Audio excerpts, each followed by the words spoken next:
Well, good evening, everyone, and welcome to CSC Challenger Series Division 2 on Wednesday nights. I'm Sean Green, your play-by-play commentator, and I'm joined by young Dirachi, Mr. Nick Teixeira. Nick, I'm going to be honest with you, bud. I think it's best that we discuss the elephant in the room right off the bat. It's a very I bittersweet am affair. I am wearing my Boom Goes Dynamite jersey, and it is because we broke the record for the most 9 marks on Monday, but also because we have the number 1 and number 2 ranked in 9 marks in Division 2 playing tonight. And with Kris Grimal and Mark Rowe stepping up to the Aki this evening, we're going to be seeing a lot of fireworks as I anticipate this is going to be one of the best Division 2 matches we have covered so far. I agree wholeheartedly. And when I was mentioning number 1 and number 2 in 9 marks, number 1's Kris Grimal. Does that surprise you? Knowing her, not at all, but others, the outside looking in, even they might see that and be like, "What's going on here?" And she even mentions in her interview that she is the only female in this bracket, and it can get intimidating. Yet she is throwing 9 marks in first place to Mark Rowe's 27. Yeah, it's actually 30 if you count the white horse that she's thrown. And Mark Rowe is actually at 28 if you count his white horse that he's thrown. But other than that, you're absolutely right. 4.34 average for Chrissy Grimal, 4.18 for Mark Rowe. Chrissy playing out of West Coast Darters of Florida. She's actually originally a Wisconsinite. So should we throw in some Boom Goes to Wisconsinites tonight? What do you think? Oh, a couple of boom goes to Wisconsinites. I mean, while Florida does claim her, and I claim her as a Floridian nowadays, she will openly say that Wisconsin was always her home. So some boom goes to Wisconsinites are more than appropriate. Well, and you know what? We're going to have a lot of them, which is really unfortunate for her because she doesn't really like the Boom Goes the Dynamite. But she's going to be stuck with it if she keeps hitting these 9 marks. What do you think? Well, Do you think she throws 8 marks on purpose? maybe a couple of 8 marks on purpose. I mean, hopefully some broom goes to janitors to kind of levy the payload a little bit here. But of course, not just her throwing them. Mark Rowe playing out of all seasons in Tacoma, Washington, coming into this averaging a 4.18. So a slight difference in their averages, probably one of the bigger ones that we have seen so far. But again, as you said, 28 9 marks here. It's going to be dynamites going off on both sides. Yeah, you're absolutely right. And Mark Rowe is second in 9 marks overall. That's in 72 games. Chrissy's in first place with 64 games played. So she's even more impressive in the 9 mark category when you count games played on top of that, because she does not have the most games played of any player in Division 2. So the fact that she has the most 9 marks means that she's actually just really talented at hitting big numbers, whatever I'm trying to say. Well, they And got the gist. hey, speaking of janitors, where's Will tonight? Well, I was hoping we wouldn't acknowledge it out loud. There's a reason I am sitting in this chair this evening. Unfortunately, I can't go into the details as at the moment, but you will see a public case about it later on. But Will Stewart is no longer with the CSC. I'm sorry. I'm just so happy. It's about time I got this backpack off my back. I'm happy to have someone that is going to be able to carry me maybe a little bit. But let's look at this bracket, bud. What stands out to you in Division 2 right now? Division 2, the standouts for me, first off, is that we already have all of our future matches lined up here. The winner side fully played out. And the fact that you're seeing the top averages waiting with Brian Smith, Randy White, Tyler Holmes on their upcoming opponents. Yeah, and you scroll down a little bit, and that's where you're going to run into tonight's matchup featuring Chrissy Grimal and Mark Rowe. Now, let's look at Chrissy's last match here. She beat Willie Walker, who's Mark Rowe's really good friend and sponsored player. Is Mark going to be out for some revenge tonight, bud? Mark is on a mission. That was my interview with him was some of the most confidence I've heard out of that gentleman, and he knows that he needs to come out on top.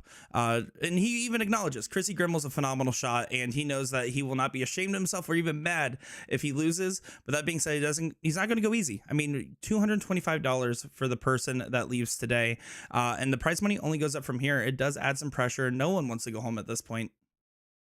No, you're absolutely right. It's going to be interesting to see how this plays out What do you think, bud? Are you ready to get this thing going? I'm absolutely ready to get fired up here as we do only have one camera view tonight from All Seasons in Tacoma, Washington. So we can get a good look there. That's Mark Rowe. In the corner there is kind of cut off, but that is Willie Walker sitting behind watching over to the left there. That is an awesome scoreboard you got set up for tonight, too. I appreciate it. I put a lot of work into making sure it's blank and leave it up to interpretation. Looks great. No, honestly, the fact that you had it all like ready to go, you just needed to refresh that bad boy. Made it nice and easy. But guys, if you've never watched the CSC Challenger Series before, let's go over the format and specific rules for the CSC Challenger Series. No Will Stewarts are invited to do commentary ever again. It's a double elimination style tournament. Players play a race to 9, best of 17 legs, all cricket, with a cork or a 3-dart count up to start the match, which we're about to see. The loser of the previous leg will start the next leg after that. You'll hear us talk about breaking throws and things like that. If the player going first loses that leg, it's technically a break a throw. Whether it's alternate start or not, it still works out the same when it comes down to it. If either player is down 3 or more legs, they will continue to go first until the deficit is reduced to 2 legs. This is the PPD player advantage rule. If we go the distance, players will cork for start in the last leg decider. Now, I'm going to go ahead and ask you off rip right here. What is your prediction for tonight's matchup? That I don't have to hear Will's voice. And I believe it will be coming true. No. Obviously, Will is hanging out with his son tonight. we went as far as I think we possibly go with that overall. But he will be back next week. We decided to give him a little break. The young buck is going to step in here and do a fantastic job this evening. And honestly, I'm excited for it. We do hope that Will has a fantastic night with his son. As a dad, I know how important that really is to deal with and do. So we're happy to have that. And as someone that recently became a dad as of yesterday, I adopted a cat named Fred. So I can understand. It's really hard to, do your work life and professional life and then family life as well. So I'm really happy that Will's putting in the priority here. Oh, I'm here live. I'm not a cat. Oh. All right, and right into here, what you're looking at, if you're not familiar, as Sean already briefly covered, this is going to be our diddle or piddle to start off. So 3 darts, split bowl. Whoever scores the most does start off with our first leg here. Yeah, and Mark Rowe just had to throw 1 dart to get to the start. And now we're off to the races here in this race to 9 for CSC Challenger Series Division 2 top 8 match this evening. If you're guys. Oh, yeah, you do your thing. I was just going to say, if you're in the chat right now, comment where you're from, comment what's going on, who you're rooting for, and everything else. We're happy to have you all in here to watch some excellent darts get thrown tonight. Absolutely. And guys, if you leave a comment in our chat, hit that like button for us, you will automatically be entered in for your chance at tonight's live stream giveaway brought to you by A2ZDarts.com. A2Z Darts is giving away a $15 gift certificate to their website. It can be used on any product seen on the website and combined with any special. Use it towards a $45 purchase to qualify for free shipping in the continental U.S. That's as good as straight cash, homie. And stop by A2ZDarts.com after the match to check out their brand month specials. It's all about shot darts during the month of September. You'll have 1 day left to snag yourself some new Eagle Claw shafts, foldable flights, not fordable, but foldable flights, or Shot L-Style collab flights on sale. Today's stream will also be featuring the Shot Darts Viking range during the commercial break. Take the help and sail to glory with the epic Viking Saga. This versatile range caters to all grip styles and color preferences with 5 different models to choose from. Did you hear that? 5 different models to choose from, bud. 5 different models. Felt like I should back it up and kind of emphasize one more time there, as we're looking at a pretty quick first game. Mark Rowe coming out strong and Chrissy not able to get a foothold to start this match off. Well, look at this. People in the chat, 9-7 Chrissy, 9-7 Kris. I've actually seen more 9-7 Kris than anything else. What is your score prediction for tonight, bud? I think 9-7 is pretty on the nose. It's going to be hard to kind of see this going one-sided, one way or the other. Personally, Chrissy Grimal is someone that has that constant drive when she throws. It doesn't matter if she's down 10 legs. It doesn't matter what's going on. She will constantly keep persevering, and I'm going to say that gives her the edge this evening at 9-7. I'm going to be honest with you, but if she's down 10 legs, she's lost. I didn't analyze the data properly, but the general gist was just about there. I know it's your first. You got a first timer here, but yeah, they only play a race to 9. So if she ends up down 10 legs, it's over. You know, you're bringing up a great point. I still disagree. Fair enough. Mark Rowe here trying to get those 18s shut down and moved along with, but Chrissy's going to get another swing at him as after a first 2 not so great rounds, all of a sudden kind of edging the way back into this leg. Well, that's what Kris can do. You mentioned it. She is very scrappy. She won't give up in a leg. She's not going to sit there and get down on being behind. She'll keep fighting in every single leg. Mark will have to earn all 9 legs tonight if he wants to become victorious. That being said, early on, he looks up to the task. And up to the task, I mean, he is driven. He talks about in his interview right now what he wants to be doing is getting that emotion, getting that drive, and getting that confidence back. And so we're going to see some celebrations maybe out of him and trying to keep his adrenaline up this evening. One tell to look for with Chrissy Grimal is if she starts rocking forward on that third dart and kind of walking it in there, she's feeling pretty darn good. But right now, Mark Rowe's going to be feeling pretty darn good. Got 1 bowl away from taking a 1-0 lead. And that's exactly what you need to do. When you're playing a long format match, it's about getting those few legs, starting off by holding your throw. If you hold your throw, you win the diddle, you're going to be looking pretty good.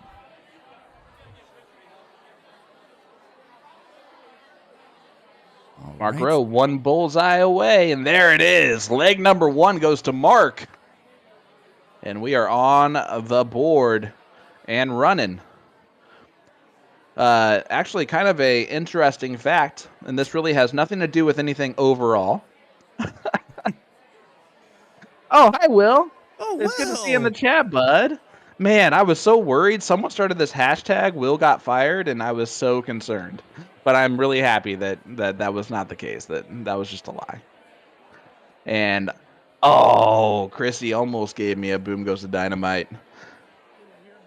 Daniel asking, are we going to be able to see her board tonight? Unfortunately, she is at a location that does not have the streaming capabilities like All Seasons does. There is a main location in Florida where we tend to stream out of, Skybox Tavern. That is outside of Chrissy's area by about 2 hours. So we wouldn't make her drive all that way just for that. But right now, she's driving right into the dartboard. Very solid start, and honestly, the exact opposite of what we saw. I think it was some first game blues out of Kris Grimal there. I'm actually really annoyed that it was only 12 people that reached out to Will about the hashtag Will got fired. Well, they know he's really legendary. They know he's legendary, so they assume that it's just a joke at that point, right? Because, I mean, it's the Will Stewart. So, I hope not. I hope they thought it was real serious. They're like, yeah, we get it. Backpack. We understand. Oh, well, it's okay. You're stuck with the fanny pack tonight with me. Hey, those are necessary in society. I'm going to have to ask, do you own a fanny pack? I do not.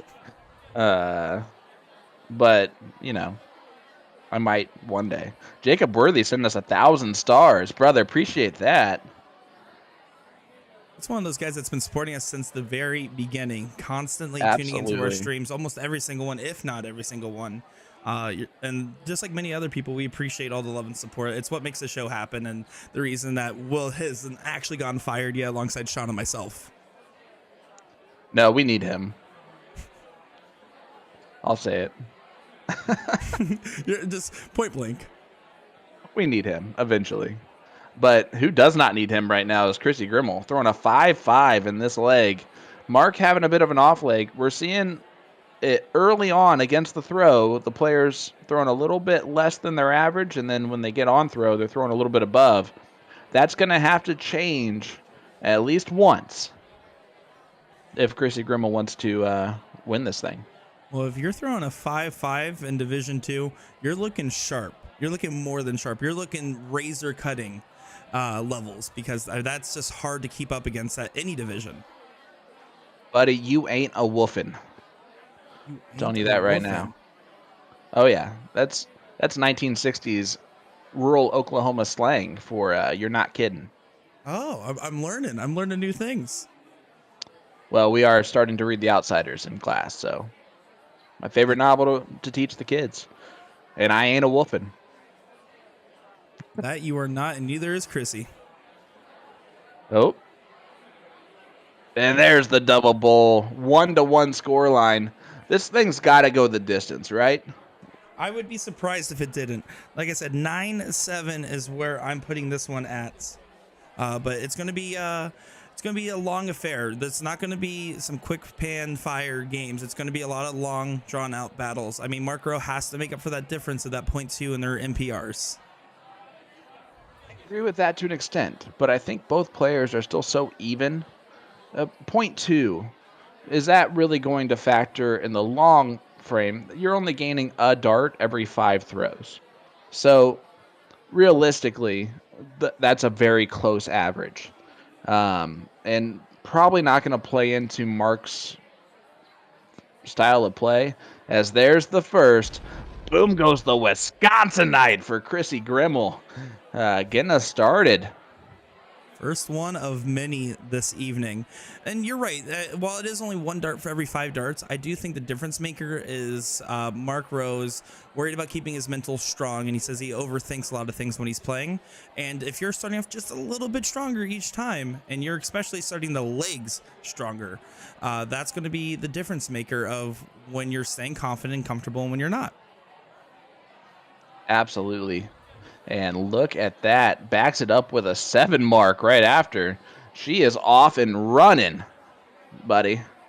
Off and running early. This is the Chrissy Grimal that can show up for an extended period of time. And as she would put it, that's her kick it in the ding ding moments, is how she describes it when she's playing good. And that's not even me censoring it. That's exactly how she says it. Oh, Jacob Worthy continuing to be just really nice to us in the chat. It must be because Will's not here. But saying thanks for continuing the commentary and content. I know tons of people appreciate the production and promotion of all these great players. Well, we appreciate all of our supporters that tune in with us every week, that support these players, because they really do deserve it. I don't. Nick doesn't. Will doesn't. But the players definitely deserve all the support, and we are happy to be able to bring you that coverage so that you can support them. These players get so excited about these interviews nowadays. I remember when we first were doing it, they're like, why am I talking to some random guy in his bedroom? And nowadays it's like, oh my God, we're going to be on the show. We're doing the interviews. It's exciting. And it kind of means a lot to the players, a lot more than they maybe let off sometimes. But when I talk to them in private, they're more than excited to kind of be on the showcase for you guys. Well, Mark stepping up here. He's wearing the type of footwear that's making people talk about in the chat. And I'll let you respond to this question. Is it an actual advantage to have what looks like a millimeter of a sneaker possibly over the line when he shoots? Well, the difference is if you're bored at home or wherever you practice on, if it's measured right and you're throwing on a different spot on the line, whether it be further back or further forward, it will affect your follow through, your release, and your timing. So it's not an advantage whatsoever. And in fact, oftentimes a disadvantage. Yeah, I would agree with that. That being said, let's be honest. It's not a difference maker at the end of the day. The little millimeter or so, if that's the case. He's not doing it on purpose. It's not like he's trying to gain an advantage by doing so. He steps up there. He does a side foot, which is great for when you are like against an actual Aki. But you're seeing it here. It's not making a huge difference whatsoever in this game. It isn't. And it's also one of those things where the shoe itself might be a little bit further over than where the actual foot is. There's so many different factors that go into it. And also the camera angles. I mean, we're looking at someone in Tacoma, Washington. You're in Indy. I'm in Florida. And so we don't know exactly how it looks. And it might look a lot different when you're in person as well. That's true. there could be an actual like black line that that's just hidden from our view of where the actual mark is on the line. But again, I'm telling you, no one's doing anything on purpose here to like try and take advantage of something. And we'd call people out if they were. We just know that they're not. Exactly. Someone asked if Willie Walker's right over here. There he is. The Hey, man there's himself, Willie. watching the person that beat him out last week in a last leg decider. Yeah, he's right now being like, killer, get it. Where is he? There he is. There's Willie. And look, in his style, he is matching his shoes to his shorts. And that's what I appreciate about Willie Walker. We're seeing a little bit of a comeback. I mean, this leg, Chrissy started off with a 9 mark, and then after that, a 7 mark, and all of a sudden, it's a little bit of a different story that's playing out for us. Yeah, I mean, you're seeing a little bit of a back and forth affair. That's what we love about Division 2, guys. And what you should love about Division 2 is that these players are so close in average, so close in skill level. It doesn't matter anything else other than the actual averages there. And look, Willie Walker's going to go up there and push the button for Mark. Oh, baby. Willie Walker is playing button pusher. Well, Brian Henry's taking a run for his money on his button pusher job for Millar now, so this is going to be pretty interesting. We're going to have the button pusher CSC edition next season for you. Do you think that just makes Chrissy laugh, like if she sees that in the in the box? Because it would make me giggle. It might throw me off for like half a leg to see Willie Walker as the button pusher. I mean, I am certain she's not even paying attention to the game screen other than looking at what her opponent hit. But that being said, if I saw it, I'm the same way. I would think that's hilarious. I know I'm enjoying it greatly. Look at our chat here, bud. We got quite the pro in here. Yeah, Larry World Runge famous is in chat. You are right. World famous Larry Runge is in the chat here with Austin Braswell, Donald Polar from Fishers, Indiana. I've been to that place before. That's a beautiful, beautiful city. Patrick Weber is also tuned in from Fishers, Indiana. Those are my boys right there. Or maybe you're talking about Jules Van Dongen in the chat. Wait, is Jules there? Jules might be there. Oh, there's Jules. What's up, buddy? Good old JVD. Ah, shucks. It's good to see him. When I met excited to see him at the end of this month, bud. Oh yeah, we're gonna be seeing him soon. I met him for the first time in person at MSG at the player meetup for the U.S. Masters, and when I saw him, I was like, man, he is that big and that strong. It makes me feel like I do not do enough. He's like posting about marathons, everything else, and I'm over here marathoning a fast food eating competition. Well, that's okay, because he was posting about a different style of British cable channel network this past weekend. I don't know if you saw that. I did not. I'm out of the loop at the moment. Just put together the British broadcast channel. That's what it is.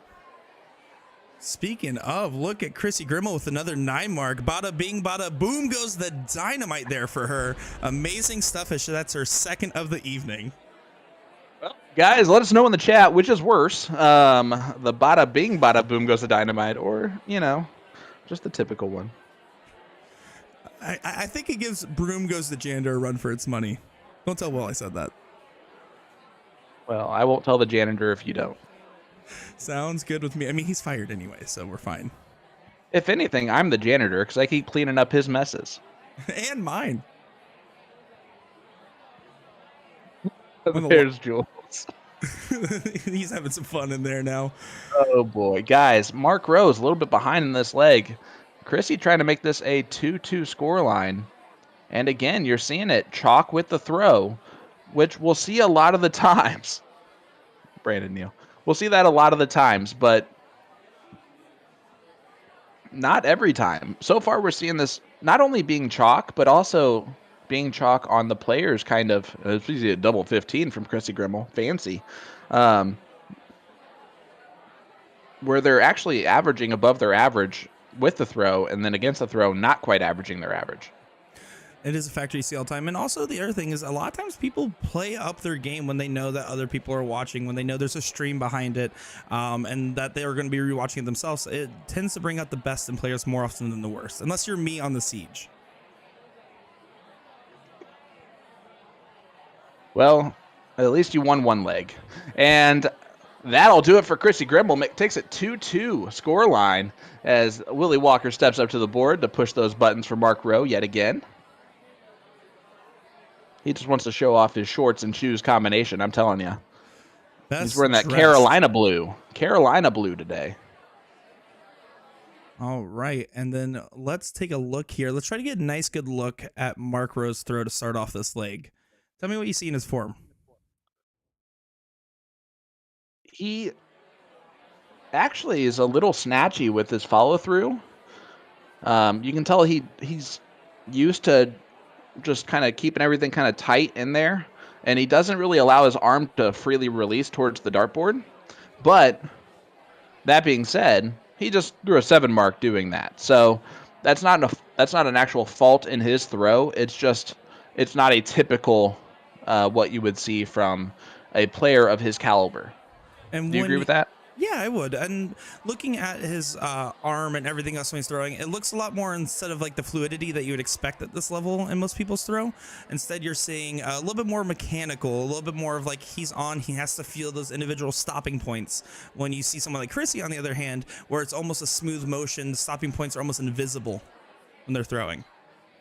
Yeah, and Chrissy throws with a great rhythm too. You'll see, dart comes back, sets, goes. Dart comes back, sets, goes. And she'll actually start becoming so relaxed that she'll start moving forward towards the dartboard on dart 3. That's when she is on point, is when you will see that walk. Which players do tend to do that sometimes, but Mark Rowe is throwing a phenomenal leg. A 6.67 is huge in this CSC Challenger Series Division 2, bud. And it shows that whoever is going first right now is in total domination. They're very much focused on staying and holding their throw. And if you get broken, you're going to be in for a bad time. You're absolutely right. We're waiting for that first break of throw, because that's going to be a deciding factor here.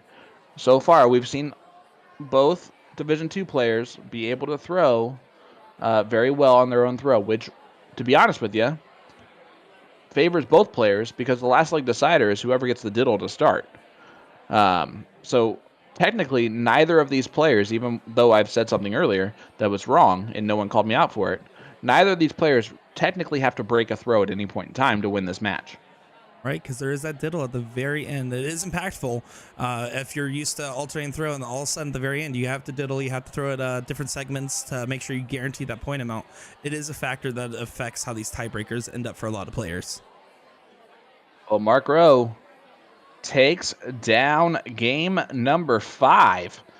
Man, I thought you said these were going to be like drawn out legs with a lot of like back and forth. A 5.8 from Mark Rowe is up there with those guys that we saw Monday. And then he has a 3-2 scoreline right now.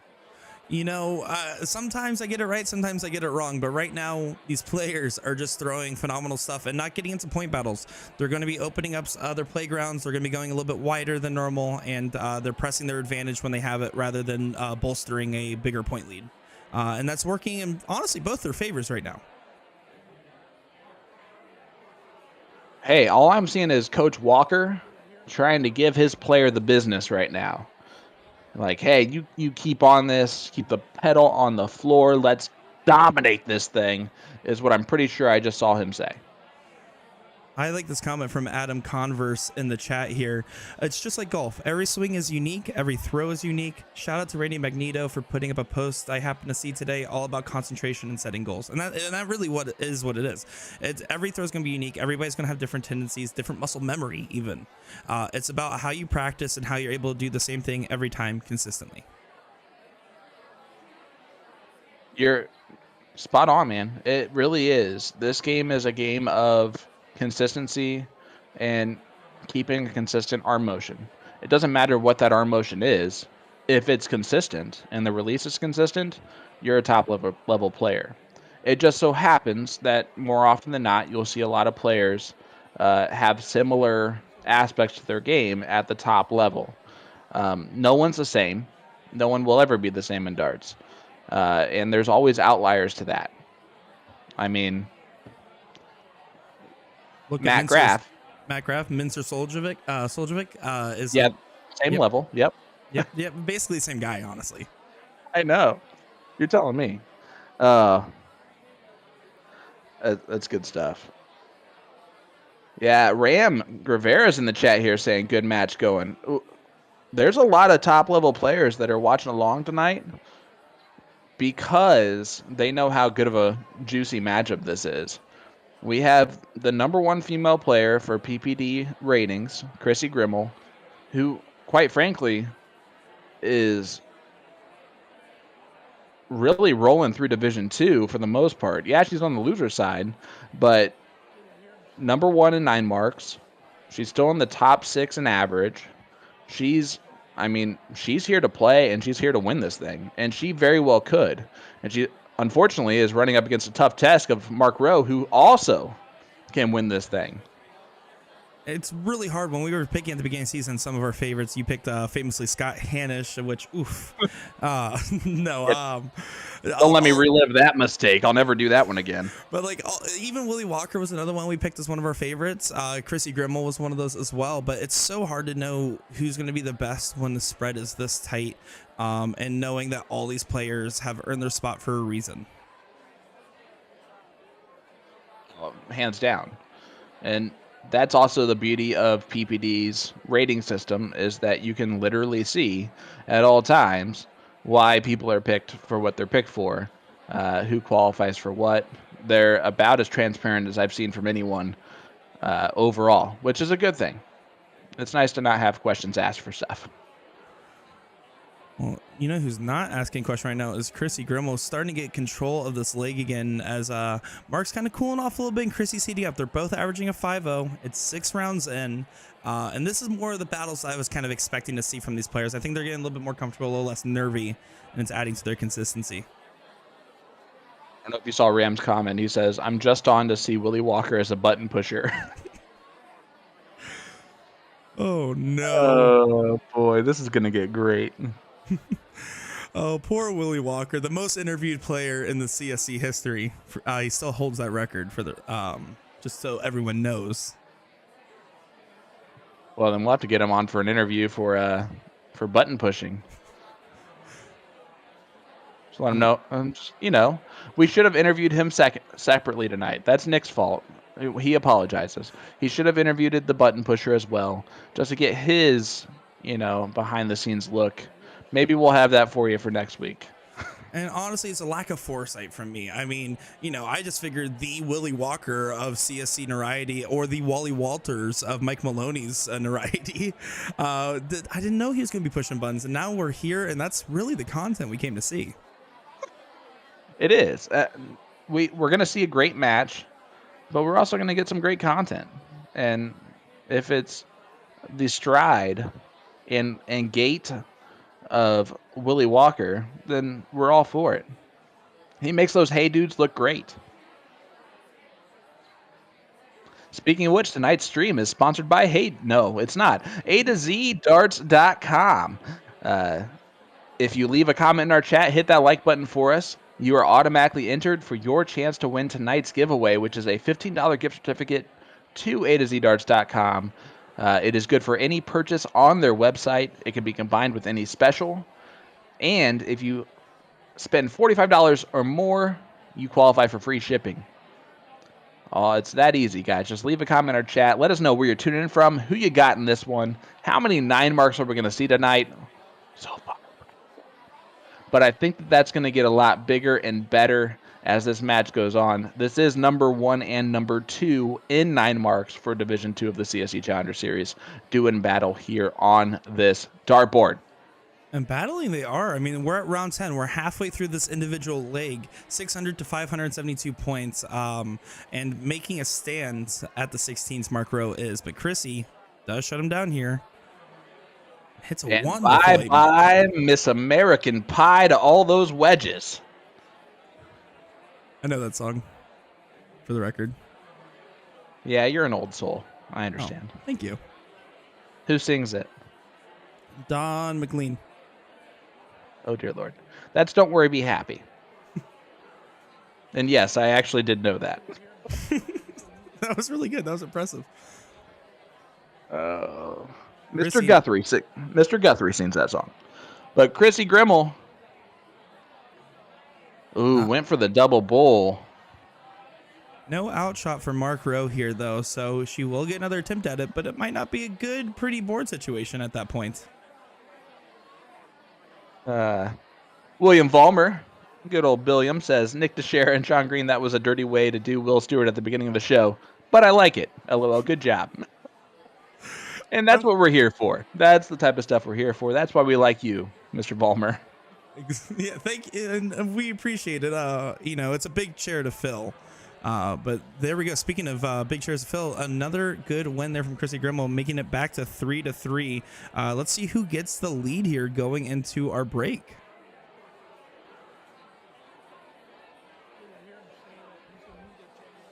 Joe Hildebrand says, please stop saying that Maloney's name. He's like Beetlejuice. 2 more times and he will be here. I've already seen him. Oh, look at Scott Hanish in there. Scott who? Yeah, exactly. Hanish? I think that's how you pronounce the last name. Scoot Hanish. Mark not finding the 20s on his opening throw, leaving Chrissy to basically have the throw this leg. She needs to get that close on the 20. Getting the lead before the break is always crucial because it takes a little while to warm up after sitting for about 5 to 7 minutes. Yeah, I mean, you're absolutely right. This is an important leg, and she opens as well to give it right back to Mark. And Mark's not going to re-gift that thing on back. He's going to make Chrissy pay for that open. He thought for sure he was behind early in this leg. It's a wake-up call. When you miss a big shot and they give it right back to you, it's now or never type situation because Chrissy's not the type to make that mistake twice.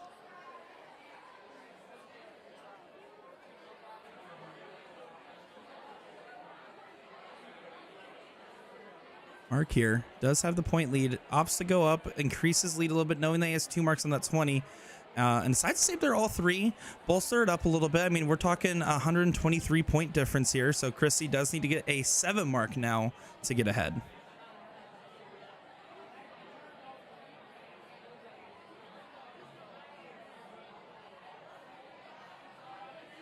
Oh, look at these starts from Chrissy. A big 7 mark follows for Chrissy Grimal. And she's not going anywhere in this leg. Throwing a 5.0 to Mark's 4. And that's with her starting out with a 2 mark, bub. And what Mark needs to do in this scenario, knowing you have 2 marks on your number, you need to have a big lead or get another playground early. And unfortunately, that's not what's going to be the case here. Chrissy only needing a triple. So that means that 20 is almost always going to be going away this turn. Even if she just hits 2 marks on the 19, it's a good wager to take. There's a trip 19. She's going to look up and get rid of that 20 at some point, right? There it is. There it goes. With the little lunge.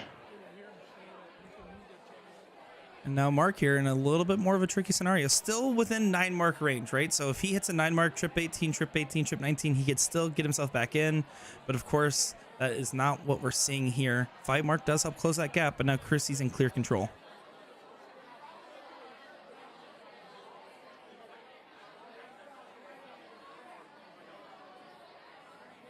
Chrissy's feeling comfortable on those 19s today as she has been surgical on them, hitting a triple almost every single attempt. She's staying right on them, too, and really putting a lot of pressure on Mark. She has the higher ground with the higher number, and she's using it to her advantage very brilliantly. when you're the higher average player, and I know that they're both very well versed in darts, they've been both playing for quite a while, but when you're the higher average player, you're going to extend out legs, you're going to get the point leads, you're going to make more mistakes for the other player because the pressure's on Mark Rowe to outperform her rather than the other way around. Eric Larson can tell Nick's young. It's not a wedge or a house, it's a playground. That is an excellent comment there. Oh, that's great.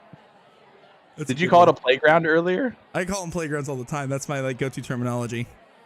Yep. Yeah, that's Thermonuclear playgrounds even.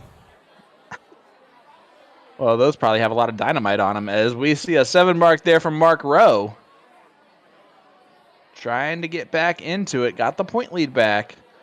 But this is the first leg where we've seen the person going second in favor. She's going up to the 18s. Oh, she tried to get rid of him.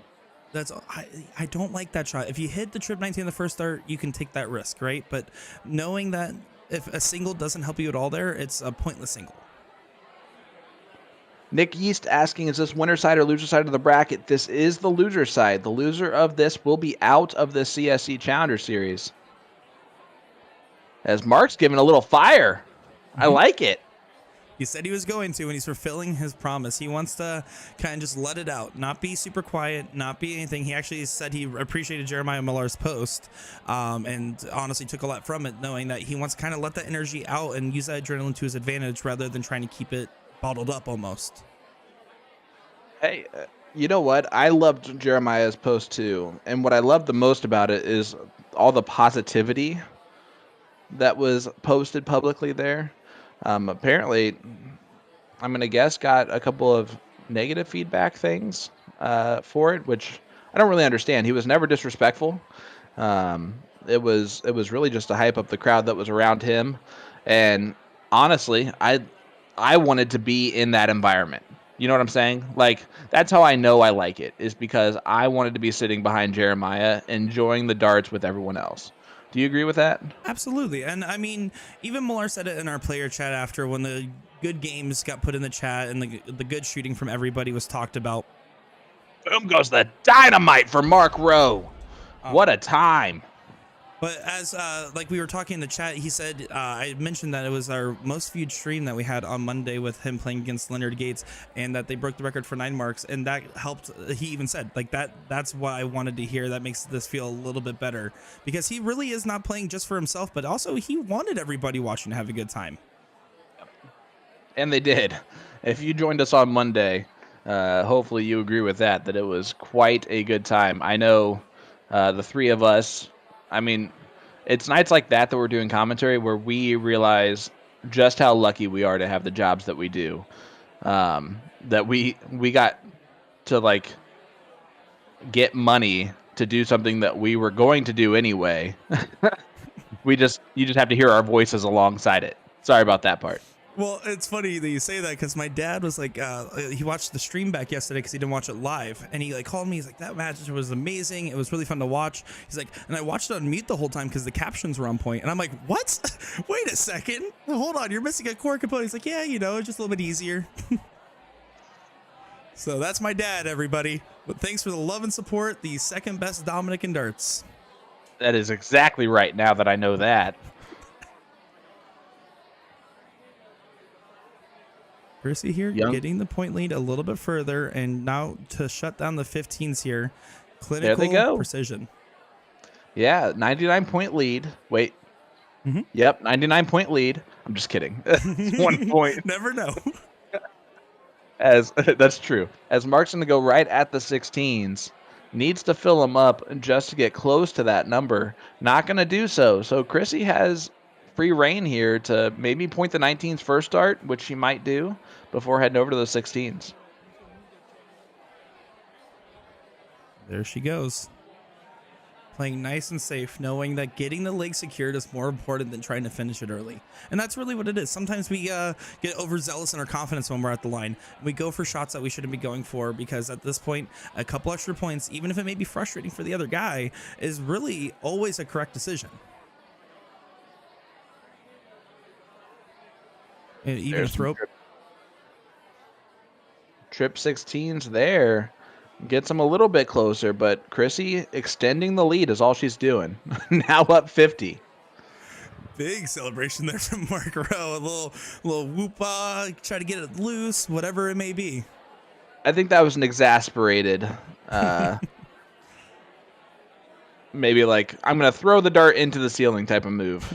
You ever done that one? I have seen it happen plenty of times. I am not a dart thrower to the ceiling type guy.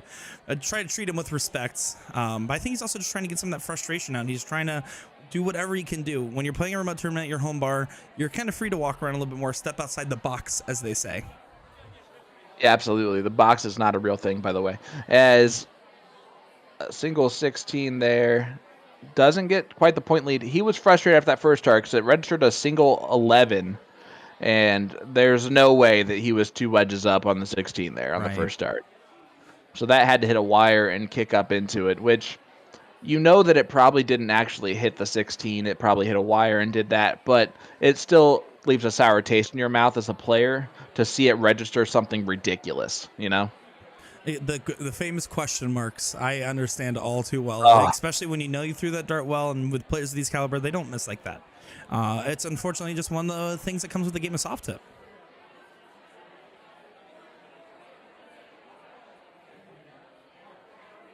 Like that giving him a single 1. That's crazy. That's crazy. That was definitely looked pretty good, bud.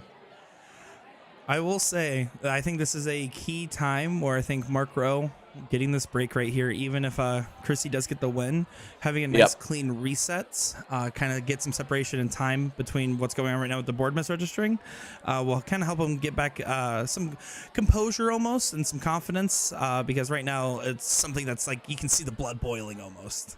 Oh yeah. Well, he's not making it not apparent either. he's frustrated.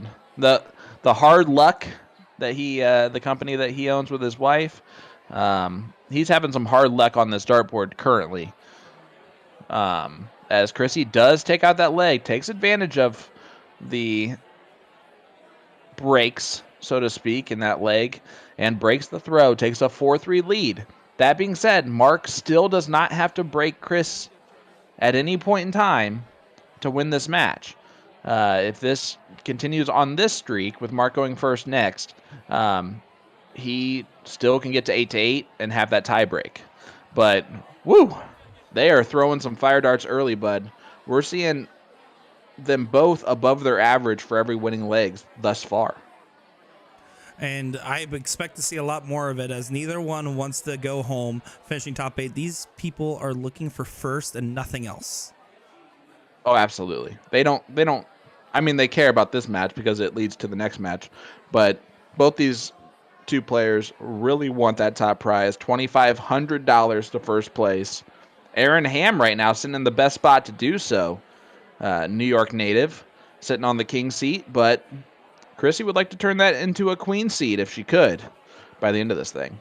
Well, make sure to stay tuned, everybody. We're going to talk to the players, get some interviews and insights here, and a little ad from our sponsor. But the queen seat or the king seat, any of the seats might be taken, because I'm on the edge of my own right now, and we're going to find out the rest after this break. Stay tuned, guys. Don't go anywhere.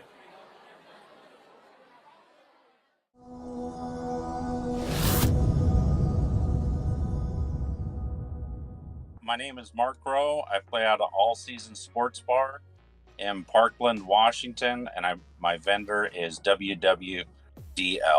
Well, Mark Rowe, it's a pleasure to have you back on the CSC Challenger Series Division 2 matchup this evening against Chrissy Grimal. It's been a while since we've seen you. How have you been?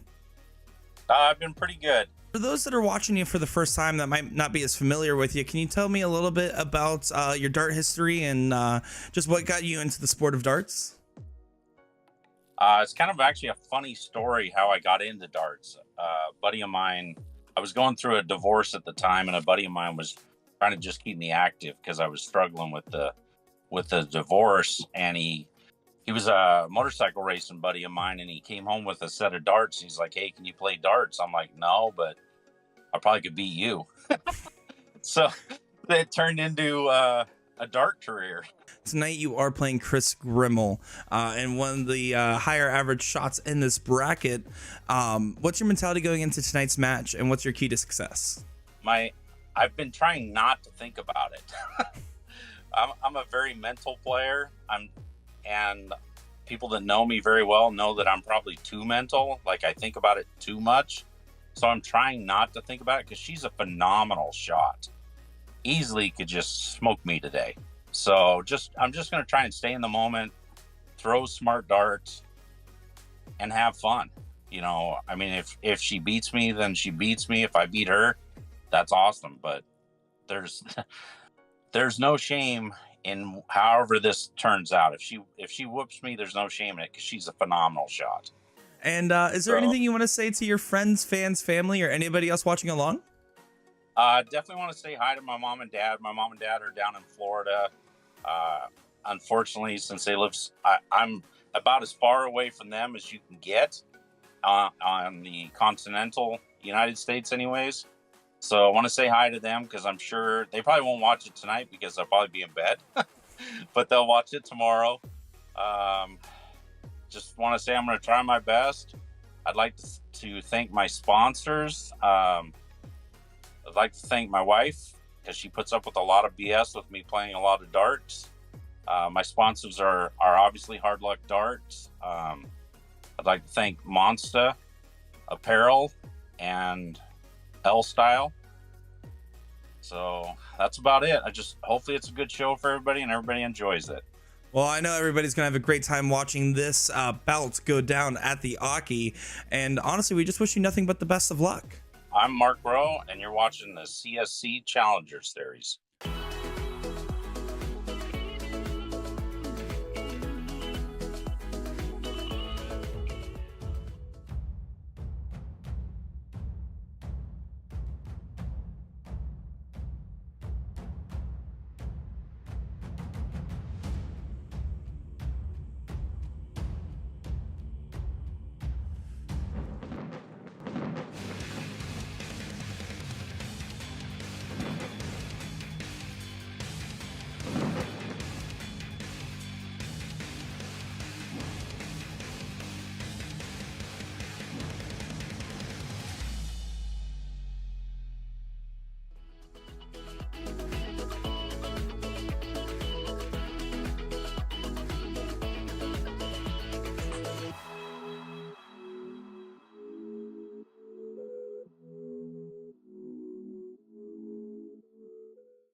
I am Kris Grimal. I play out of Bradenton, Florida, and Last Call.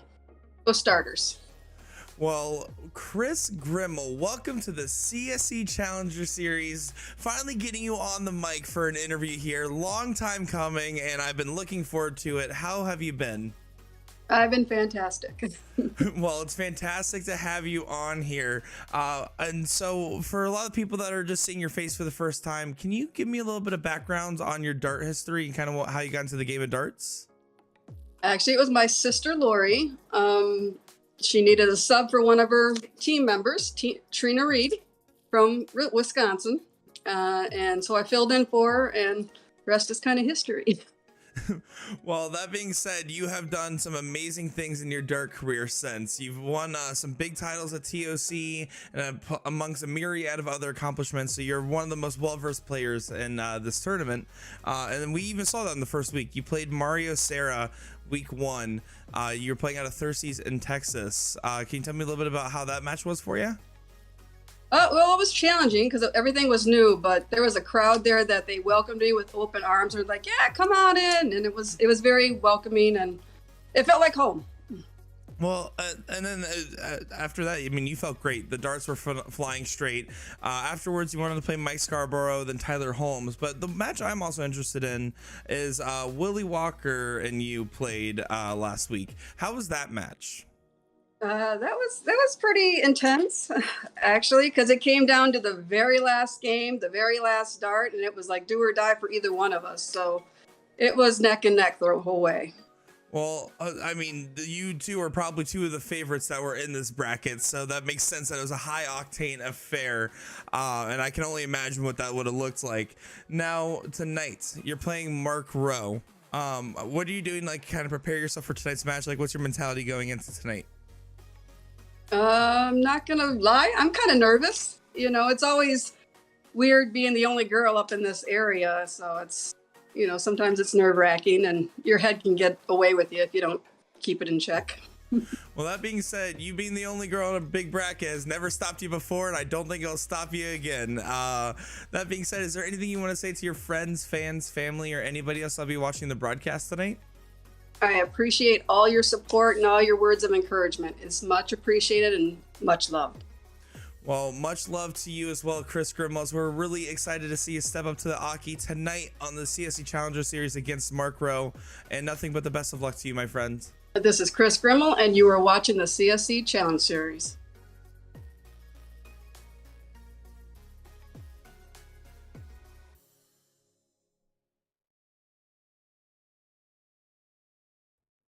Well, welcome back, everybody, to Division 2 of the CSC Challenger Series, brought to you by Partners Promoting Darts. I'm Sean Green, the play-by-play commentator, joined by young buck Nick DeShera in the background. You just saw his beautiful face do these interviews.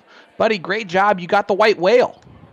I did. It took a little bit of coaxing to do, but Chrissy finally got one of those interviews with us because she wanted to have a little chat with you guys as well. And we got to see your lovely face on the stream here. So it's really exciting because she is one of the most recognizable players in either division. Oh, hands down. She is one of the most known players in soft tip. So to have her be able to interview, how was that? I mean, I know she's a friend, but like, was it great? Was it as good as I thought? It's always interesting when I'm interviewing someone that I'm already familiar with versus a player that I'm more so like from a professional standpoint, just interviewing them that I don't know as well. But yeah, it was great. We ended up chatting for a long time after as well. And let me tell you, she might be super serious on the dart line. When you're playing in a tournament with her, either as your partner or the opponent, she is not talking. She is serious. Don't mess with her mojo. But outside of it, she is one of the nicest souls out there. That true Wisconsinite charm. Well, that is actually a real thing. Earlier tonight, someone asked, are we going to be back for Whammo 2023? I believe that Will does have that. Uh-oh. There we go. Whew. Scared me to death right there on the... Me did that too. That was very interesting and not foretelling of anything else at all. So we're just not even going to worry about it. It never happened. Well, if you want to let those players know, we're ready to get going whenever they are. We'll get this thing a-rolling. They said they are just about ready to go, and it was nice in the break there. The players actually, Mark went into the chat and said, nice shooting so far. Kris responds with, ugh, you too, stop trying to win. So I like how they're getting a little chummy in there as we are about to see how this concludes. 4-3. I think there's a good chance we're going all the way because these players are playing phenomenal darts today.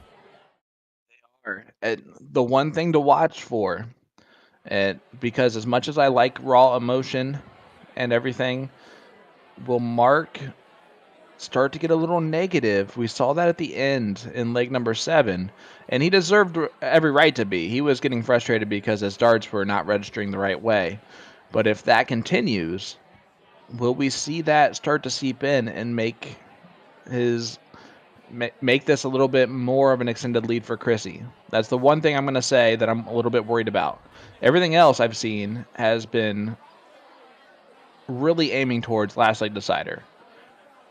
That's the one thing that I noticed. It's going to be hard. I mean, darts is 20% throw, 80% mental. That's really what it is. The throw, the practice, everything else, there's only so many things that change when you have a good practice routine.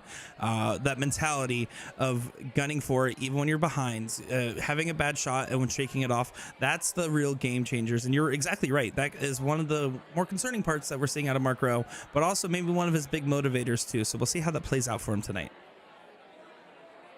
Oh, you're right. You're absolutely right. Hey, Sean, I got a question for you. Yes, sir. Have you ever played for $50,000 before? I have played for an $800 tattoo. That's the most amount of money I've ever played for. By the way, I do have that $800 tattoo, so I won. Well, everybody that's going to TOC 2022 this year is having a chance at the Supercharger $50,000 pool. That's right. Anybody that's playing in the doubles or triples events and you're in the top 500 on the All-Star list, automatically qualified for your share of $50,000. All it is by September 21st, the top 500 players, where you accumulate points from leagues, DRTs, and All-Star triples, automatically qualify themselves. Well, boom goes the dynamite for that, and then boom goes the dynamite for that 9 mark there for Chrissy Grimal, getting 3 in the bed on the 17s to regain the point lead. And her statement to Mark Rowe about, hey, stop trying to win, isn't really paying off. She's having to do this on her own. And just like I would pick up Will Stewart like a backpack and carry him on my back, I think she's trying to pick up her darts on her own and carry those things around like a backpack, get right back in this thing. Right back in this thing, she is 5-6 to a 3-8 here. And just to send it home on that $50,000, if you get first place in any event, whether you're Division 12, Division 1, or in the open bracket, if you're playing in doubles or triples event and you get first place, you're getting a share of that $50,000. If you want to know how to qualify, go to dartstoc.com, check out the all-star list, and start playing leagues today. And guys, if you want to know how to become eligible to play in major PPD events like the CSC Challenger Series and TOC, players become eligible for those by playing in PPD leagues and daily remote tournaments, or DRTs. Leagues are starting daily, so get involved by going to dartstoc.com and checking out the map. The map will show any location with G3 boards within the PPD system. They're always accepting new members, so if you're not seeing anything in your area, have your vendor contact them on the website. From there, players can sign up for leagues on the website. It doesn't take a ridiculous amount of games to be eligible either. Consistently playing 1 league a week will keep a player eligible for this event in the future. Boom goes the Wisconsinite for Chrissy Grimal. Again, go to dartstoc.com to get signed up today. Oh boy, will I. Now, how many leagues are you playing right now? I'm going to go Darts TOC and sign myself up for one. I actually, with my work schedule, it's a little hard for me to consistently play, although I do sub in every now and again. I always want to keep those points qualified, but unfortunately, much like yourself, we are working all the fun tournaments for TOC usually, so we don't get too many opportunities to play in them ourselves. Look at that 6.00 average for Chrissy Grimal. It doesn't care. I don't care who's button pushing for you. That's fantastic right there. Gives herself a 5-3 lead now. Now Mark Rowe does have to break her throw at least once. And it really comes down to starting strong, because Chrissy will stay strong. If you start strong, you give yourself that early advantage, shorten the length of the legs. That's going to be the key to getting back into it. It's a 2-leg difference. And now all of a sudden, it's not just holding your throw. Correct. Now you do have to break the throw at least one time. Do you see Steve's comment in there? Does your vendor have to be a PPD member to play a DRT? That it does. You have to be part of the PPD network, just because DRTs are run by PPD, but you can play it out of your home bar. You select whatever bar in that PPD network from your vendor, and you get to play a daily remote tournament from the comfort of your own bar that you play at all the time. Hey man, I'm just letting you know, just think about this. Jeremiah Millar heard my spiel about how to get signed up for CSC Challenger Series. So if you guys enjoyed Monday, just know that spiel was involved in it, because he got involved and has since qualified for the CSC Challenger Series from that moment. And now here he is in Division 1 of the CSC Challenger Series, just went 9-7 up against the best of the best, Leonard Gates. And he's winning over $1,000 just right now. Worst he can get is 5th, 6th, and he's still winning over $1,000 for 5th, 6th. There is money to be made in these tournaments. I mean, you have those monthly all-star triples. First place team gets like about almost $900, usually 600 to 900, somewhere in that range. And there's always money between the DRTs. I played one on my birthday, full bracket. Lost to Kelly Mears, 2 out. Doesn't matter. Don't want to talk about that. But there's always money to be made when you're playing in the TOC. You know what is the worst thing about when we met at that blind draw way back when? Is that I still have to live with on a daily basis is that you beat me in the first round. You know, I understand how that's a hard pill to swallow, but just think about when I was warming up at the Siege and you beat me a couple of legs there. So we'll call it even on the total match score between us. Well, let's call this even. Boom goes the dynamite Chrissy Grimal, her second of the leg. Well, no, first of this leg, I think. Maybe second of the leg. I don't know anymore. So one of the interesting things here, and I'm curious your opinion on this, we were expecting to see a good amount of Boom Goes to Dynamites, and we've seen 6 so far, 5 of which from Chrissy. Is that surprising to you? Absolutely it is. I would expect more out of Mark, and I think there will be more to come from Mark. We're seeing the best of Chrissy Grimal right now. Just through a 6.0. She's throwing a 6.0 in this leg. She can average a 6+ over an extended period of time, but her average is a 4.36 in this CSC Challenger Series for a reason. She's going to have to come back to earth at some point. When she does, Mark's going to have to be ready to take advantage because he can also average around a 5.5 for multiple legs at a time. I think that we're going to see some runs here. I'm going to be honest with you. I think right now we're in a Chrissy run, but I would not be shocked to see that change. And it's one of those things, I mean, you're talking momentum. You're talking if you're feeling good, you're going to keep feeling good for a while until there's a big momentum shift. And that's exactly what it is. You get that opportunity, you run with it. And you can't say anything except Chrissy is sprinting right now. Yeah, she 6.17. You kidding me? Get out of here with that number. That's insane. We are in leg number 9, and she's throwing a 6.17 now. She's throwing her best now. Now she decides to do this.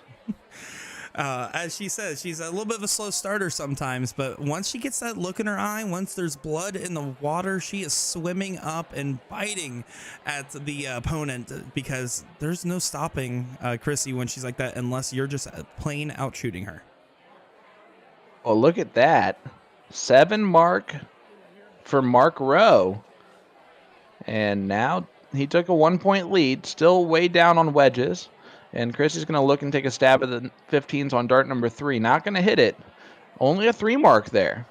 If Mark throws in a 9, he's right back in this. And it was very interesting how she did that because she only needed 2 marks close at 15. After getting that single 19-point lead, she can safely close knowing that she has the point lead and 3 numbers. And that's the difference is he doesn't have enough darts in hand. So I think that was a little bit of a strategic error, but something that she thankfully didn't get punished for too much in her case. There's the trip 19-point lead, and there go the 15s. So she does get it taken care of, which is nice to see. Mark, though, does not like seeing any of this. He is already down 5-3, and he's about to be broken for the 3rd time on his throw unless something crazy happens. Something crazy does need to happen for him there. Unfortunately, only getting 3 bowls. Was looking to get at least 4 to give himself an outside chance here. Chrissy looking to probably just, does expand that point lead, play a little bit safe, but she's going looking to shut it down, keep it going, keep those next legs running. There's no time for pushing buttons. I see what you did there. That was good. Mark Rowe. Still a lot of work left to do, but he can get the point lead. Not anymore. Yeah, these bounce outs are starting to become pretty brutal for him. But Chrissy, man, she has now officially won 4 legs in a row. 3 against the throw. As Willie Walker has been pushing some losing leg buttons here the past couple. Kind of surprising. Well, one of those things I want to mention while we're talking about button pushing is Jeremiah, good night, buddy. Sorry. no, you're good. Willie Walker and Mark Rowe have a great friendship between them, and it was unfortunately I didn't have enough time to play in the full interview there, but on the match where we see a great 7 mark there from Mark Rowe. On the match where Willie Walker played against Mark Rowe in the CSC, Mark actually drove both of them together, and then after losing, drove him home after. So that just shows like the level of friendship and support there. And when you're playing in remote tournaments and you're trying to find energy in a room where you're the only one playing, it's nice to have a friend like that to be able to support you. Agree. And honestly, if he gets back in this thing, it will have something to do with the fact that he was not by himself tonight. I guarantee you. Having that friendship there does really help. You know what else helps? Dynamite. That goes boom. Boom goes the dynamite. There's Mark's second. I'm going to guess he gets to about 10. It's gonna be interesting here for our total number of 9 marks. I'll take the over on the 10 here. If Mark's able to get a string together, keep up the momentum that he's starting to find, we're gonna still have a long haul in front of us. Yeah, you can see. Even when Mark's missing now, he's missing right on the wire on the other side of the treble. And these misses have not been huge misses from Mark here. Fortunately, it's hard to see exactly where Chrissy's darts are landing, but I would imagine it's much of the same case. They are so close and millimeters away from these perfect rounds consistently. Ooh, Mark went for the double there on dart 2. Gets it on dart 3. Ooh. Mark, don't play with my heart like that, bud. Those doubles in cricket, no place in my opinion. I agree with you there. I think 16 is the only time I could ever justify it. It's very much a risky move to take, and I do not follow the Maloney school of doubles. Well, not too many people do. There's a reason he's not in this CSC Challenger Series. I'm just kidding. It has nothing to do with his talent level or his strategy on doubles. It is just the fact that he did not have enough games going into it. But now he's back playing, I've heard. Have you seen all this? The Hulk is smashing from what I hear. Posting his little league stats like everyone else. I remember my first league. I remember my first 5.2 average in a league match. It was 0-1. Not for the night, but for like that one match, you know. It was exciting. There was actually a picture that popped up from 2 years ago, and it was me and Kenny Doyle playing in an open league, a no-cap league, if you will. And it was, he did a 9, I shot 9-0, the opponent shot 9-0. He shot a 7.67 because he took out the bulls, and then the other player only had 2 shots and didn't secure any marks. And I remember I posted that, and everybody was like, all right, I remember my first 9 mark, Nick. You shot once. I love it. Chad Ingham's letting us know my Boom Goes to Wisconsinite jersey is almost here. You know what that means? That means Mark Rowe's winning that leg and making it 6-4, but it also means that our Boom Goes to Wisconsinite jerseys have got to be almost here. The coolest part of our job, there's a lot of cool parts, but the coolest part of our job is going to my mailbox every day. I'm like, is there a new jersey in here? Is there new darts in here? Is there any of that? And it's actually, my favorite was when Will Stewart actually mailed his own autograph to me to sell on eBay. That was really exciting to see because it was a huge opportunity. You don't get someone like that every day just sending you their autograph. You know what's funny is he did that same thing to me. I threw it away.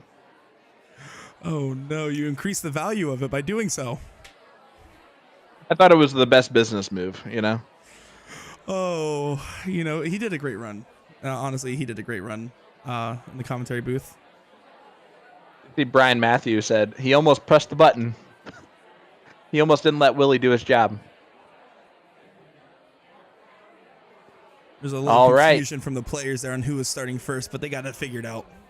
Yep, it is Chrissy. She is only ahead 2 legs. Really, the player advantage rule does not come into place until it's a 4-leg lead, because then there is back-to-back legs where the person goes first if they won the previous leg. But, guys, don't forget, leave a comment in our chat. Hit that like button for us. If you do so, You're automatically entered into tonight's giveaway brought to you by A to Z Darts.com. A to Z Darts is giving away a $15 gift certificate to their website. It can be used on any product seen on the website and combined with any special. Use it towards a $45 purchase to qualify for free shipping in the continental U.S. Free shipping? Free shipping for only $45. Boom goes the dynamite for Mark Rowe. Those things were all kissing each other. They were so close in that treble bed. He could have thrown another 9 in there with how many holes he left open. And at a critical time. I mean, he needs to win this leg, bring it back within one game. That's as Chrissy's going to do everything to deny it as she hits a boom goes the dynamite of her own. Oh my gosh, the Wisconsinite is setting off the dynamite. We got back-to-back 9s going, and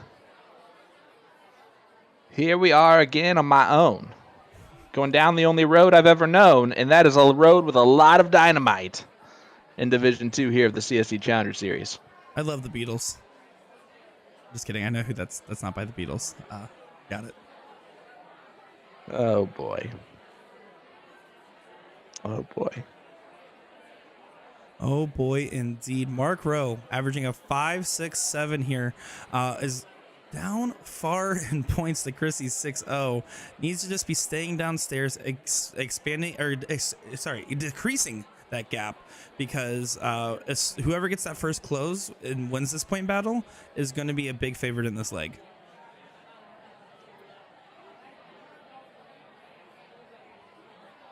Now, there's something I want to talk about here, and I'm going to really only acknowledge this once, because I do feel like... You jump on that soapbox. Yeah, I'm going to jump on the soapbox. I'm going to go to the soapbox here for a minute. And just because I don't feel like it necessarily needs acknowledging, but I'm going to say it real quick. Chrissy Grimal, being the only female in Division 1 and 2 here, proves more than anything that... so we get a huge... Dynamite! With a lot of emotion behind that, throwing a 6.2 right now. He told me to get off the soapbox. Yeah, he did. Kicked you right off of it. But Chrissy Grimal being one of the only females and the top performing female in the PPD, I think honestly shows that women have their place in darts, and that they can compete with guys just like the rest of them. That darts is not a gender specific game per se, more so about practice, talent, and determination. And she'll be the first to tell you that she is not afraid to go up and play whoever's at the other end. Oh my goodness, as we get another big celebration there from Mark Rowe. I don't want to be that dartboard right now because he is yelling at it like it's in trouble. But I told you, this is going to be a game of some swings, right? This is now starting to turn into a Mark Rowe swing. But Chrissy Grimal is just going to continue to throw in firepower. But you are 100% correct. The reason why I love this sport the most is because it is the most diverse top-level talent of any sport in any country around the world. It doesn't matter if you are in a wheelchair. It doesn't matter if you have one arm. It doesn't matter if you are black, white, brown, red, blue, yellow, pink. If your favorite color is rainbow. It doesn't matter if you are tall, short, a former professional athlete, a former college athlete, a bookworm, a nerd, a teacher. It does not matter what your profession is, what you do for a living, anything about you. Do you have hand-eye coordination, and can you consistently do a motion that gets a dart propelled to the dartboard in the same spot repeatedly? If you can, you're going to be a top-level player in darts. Nothing else matters. Exactly. I could say that better myself. I mean, even one of those things people talk about, oh, you know, they're taller, they have an advantage in darts. Tell that to Jeremiah Miller. No offense, but tell that to him. He will say when he played against Boris, it was one of the funnier looking things, as Boris is 6'5". Millar's probably I don't want to guess a height there. But 6'1". Yeah, 6'1.5". But that's what really comes down to is, do you have the drive? Right Look now, at that, bro! Oh my goodness, let the man run. We're not worthy of this leg, throwing a 6.11. This is leg number 11, buddy. And that's what's happening here. This is crazy. Mark Rowe is starting to really feel this, and I'm excited to see this happening because you know what that means? We might get a last leg decider. And I cannot wait for something like that. You know, we deserve it. With you too, yeah. Well, that part for the birds, but you know what I'm saying. How about the Boris Kirchmer Darren Webster match? Because Darren Webster's like 5'4", right? And Boris is at all of 6'8", and all of 300+ pounds of pure muscle. He's intimidating to run into. I ran into him at a Vegas tournament years ago, and I saw and you knew. Chrissy got the point lead. Chrissy just got the point lead. Now it's probably for naught, but it does make Mark hit 2 marks here. Forcing a mistake at a time where it's crucial. He needs to stay disciplined. There it is. He does stay disciplined, and that is his first break of throw. Gets it back within 1, but Kris will go first. He still has to break her throw just one more time in order to potentially get to that last leg decider. But he has to hold his throw the rest of the way too. And that has been a tough test with Chrissy winning 3 of those legs.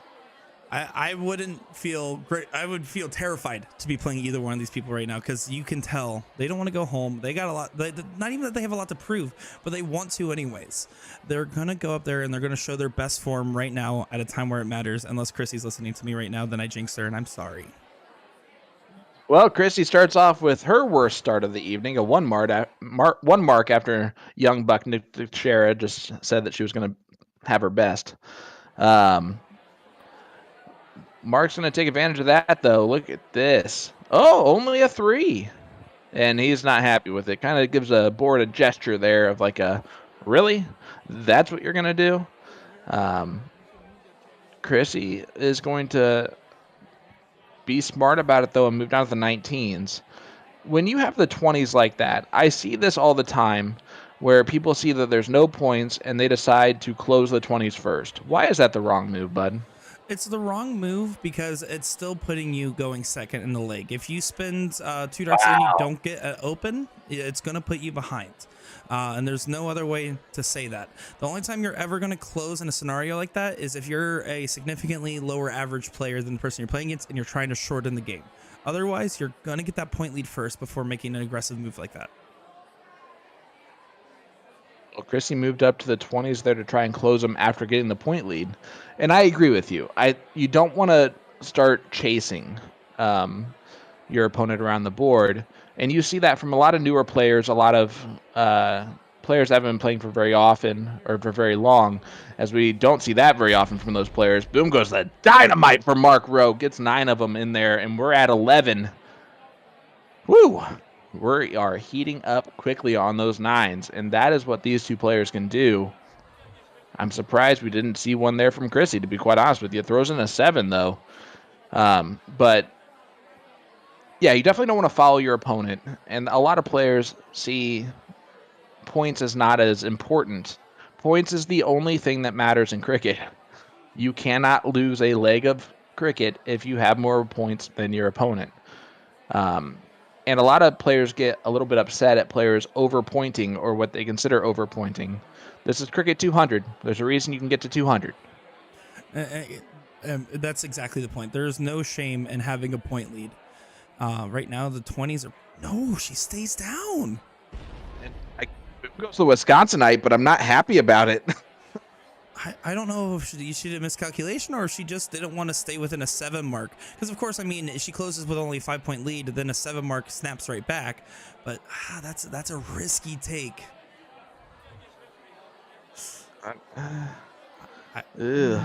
I'm with you here, Sean. I'm not sure how I feel about that one either. Yeah, because now she needs a 5 mark this round, including a triple 19 and a single 19. Or else she can't really go at the close again. And now she has to stay there. She's locked in. She does get rid of it that time. I agree with that move from her, but it's 1 round too late. Exactly. Now Mark Rowe in control, not chasing, but rather he just needs to, if he opens up a number here, he is still in a massive advantage. And that he does. Unfortunately, not getting the points, but he should be staying there and hits a huge 6 mark at a pivotal point in his leg. And he gives out a lion's roar for that one. And to kind of conclude that chasing conversation, when you're playing, especially at this level of darts, you want to control what your opponent's able to shoot at, not you answering to them. So if you're ahead by a lot of points, they have to stay down and point more. They can't go after your numbers. Same thing, if you're taking away the numbers that they prefer, then they have to shoot at numbers they might not be as comfortable with. And when you're 9 mark ahead, that's what makes the difference. Yeah. And right now, Chrissy finds herself behind all of a sudden. And I really think that's 120 extra points that Mark was able to get on those 20s. I don't want to keep harping on it, but if she loses this leg, that one dart might be the entire reason why. And it's those small rounds. It's not the grand things. It's not the grand average even. It's darts like that that can affect the whole outcome of a whole night of performance. It's what you're going to be thinking about. You don't want to have the regret about that shot. You have to move on and go from there. But you're right. That is a clerical error that she doesn't typically make. Abby in chat here saying, have y'all read articles about the center of balance that male players have compared to women when it comes to darts? Quite interesting. I have not, but that does sound very interesting and something I need to be doing some research into. Yeah, I guarantee you he reads that article for next time. And that sounds very interesting to me too. I just know that Nick, he likes to talk about thermonuclear gameplay. Because he read like a 1950s article on darts. So he's probably going to know a lot more about that article as well. Yeah, Well, if there's a link, that is interesting. Yeah, absolutely. Please share that in chat. If it does let you post the link, and if you have any issues, please send it over to me directly. I am pinned at the top of Facebook. How about this? Mark Rowe drags it back to even. We have a 6-6 score line, and he does not have to break any more throws of Chrissy Grimal to win this match. Very interesting. We saw 4 off the spin for Chrissy and then a snap back for 3 wins in a row for Mark. We're getting to some dicey territory as we're getting into this late part of the night for them. I mean, you're looking at a 3-hour time difference between these players, which is also another factor that will play into the energy levels of this match. Yeah, it's just going on 8 o'clock Mark's time, and we're at 11 o'clock p.m. or Eastern for you and I. But speaking of West Coast, that's where A to Z Darts is located. Did you know that? I have heard in Sacramento, California, from what I have been told. And tonight we are brought to you by A to Z Darts. Did you hear that A to Z Darts is giving away a $15 gift certificate to their website tonight? It can be used on any product seen on the website and combined with any special. Use it towards a $45 purchase to qualify for free shipping in the continental U.S. All you have to do is leave a comment in our chat. Tell us where you're tuning in from. Tell us who you have in this one. Tell us how much you enjoy not having to hear Will Stewart's voice tonight. Anything along those lines, and you are automatically entered in for your chance to win tonight's raffle. We will post the winning person on Partners Promoting Darts Facebook page. And also tonight, don't forget that it is brand month over at A to Z Darts, and you have only 1 day left to take advantage of all Eagle claw shafts, foldable flights, and Shot L-Style collab flights being on sale. Check the homepage for the Shot sale banner and stock up now. If you're in the market for a new barrel, A to Z featured the Shot Viking Raven tonight. The full Viking range is lets you relive the Viking Raiders epic saga. That's a-zdarts.com. I don't know why Will struggles with those. Those ad reads are a piece of cake. Oh, especially when you do them at 2 times speed, like you just did. Exactly. You just showed off your reading skills to everyone. Really impressive. Thank you, thank you. I actually consider myself almost like a teacher of the language arts, as far as with my comprehension of such. Typically, Partners Promoting Darts Facebook page will inform of the winner. Or inform the winner that they have won. Nick, you know more about that process than I do. Yeah, so whenever someone does win one of our giveaways, if you are curious, we do randomly select a comment from the USA and the Partners Throwing Darts Facebook page, and then have a randomizer select who wins between those two people. Once that person is decided, we forward that over to the PPD. They will reach out to the winner, and from there, once everything's accepted and everything's all cleared up and things are getting shipped, that's when it is publicly announced. That being said, the stream on Monday had so many comments. We had over 1,000 that actually broke the Facebook comment picker. So we had to wait for that to come back online, which is why there's a little lag from Mondays, but that's typically how that works. Yep, that'll get you 70% of the time. That'll get you every time. Life's a 50-50. Either it will or it won't. Was that your attempt at Forrest Gump? Yeah, why not? Will Stewart, please hurry back. Thanks, Jay Fouché. Appreciate it, buddy. I agree after that one. That was, wow. You know, I was excited to talk some sports, some movie references, some song references, knowing who sings American Pie. I've been really looking forward to not understanding half of them and butchering the ones I try to go for. Yeah, and yet still, I was the one that was wrong on that earlier one, and you were the one that was right and never pointed it out to me, and that's so kind. Speaking of which, who do you have this weekend? Fantasy football. Who's your starting quarterback this weekend? We got Russell Wilson starting off. I am undefeated without watching a game so far. Starting off my season right. It was honestly a blowout of a matchup. The other team scored 111 points, and I scored 111.2 points. So really wasn't even worried for a second here. Oh boy. They're starting to turn on you in the chat. It's better. I hate to say this, better you than me. As a 5 mark goes in for Mark Rowe. But Chrissy keeping the point lead and keeping the foot on the gas, throwing a 4.5 in this leg. You've been keeping track of the leg totals, correct? Or the leg averages? Is that pretty much true? I got like 70% of them. Have there been any legs won that was not above a 4.18, which is Mark Rowe's average in the CSC Challenger Series? The lowest winning average that I have written down here so far looks like it is a 4.62 would be 4.53 would be the lowest winning average that we have had so far, other than the 1 or 2 I have missed. So these players are, when they're winning, throwing above a 4.5, which is above both of their averages for the CSC Challenger Series. That's how much you're going to have to step up your game in Division 2 down the line in this tournament. Do you agree with that? The averages have to keep shooting up if you want a chance to win this thing. Well, and it's tournaments like this. Yeah, I know. I love to see those celebrations. And it makes this a little bit of a dicey scenario. We're going to see what Chrissy does here real quick. See, there she goes. That's what she does. She does what Chrissy does and takes it out in 2. I give you hope, but then I just rip your throat out. And that's all it is. But I mean, those are the shots that like Mark Rowe needs to be hitting to stay motivated, to know, all right, I lost that leg because she shot better, not because I shot bad. And that's going to be one of those pivotal moments. Well, here we go. 7-6, Chrissy Grimal. How about this for a fact? Mark Rowe has not been leading in the CSC Challenger Series since leg number 6.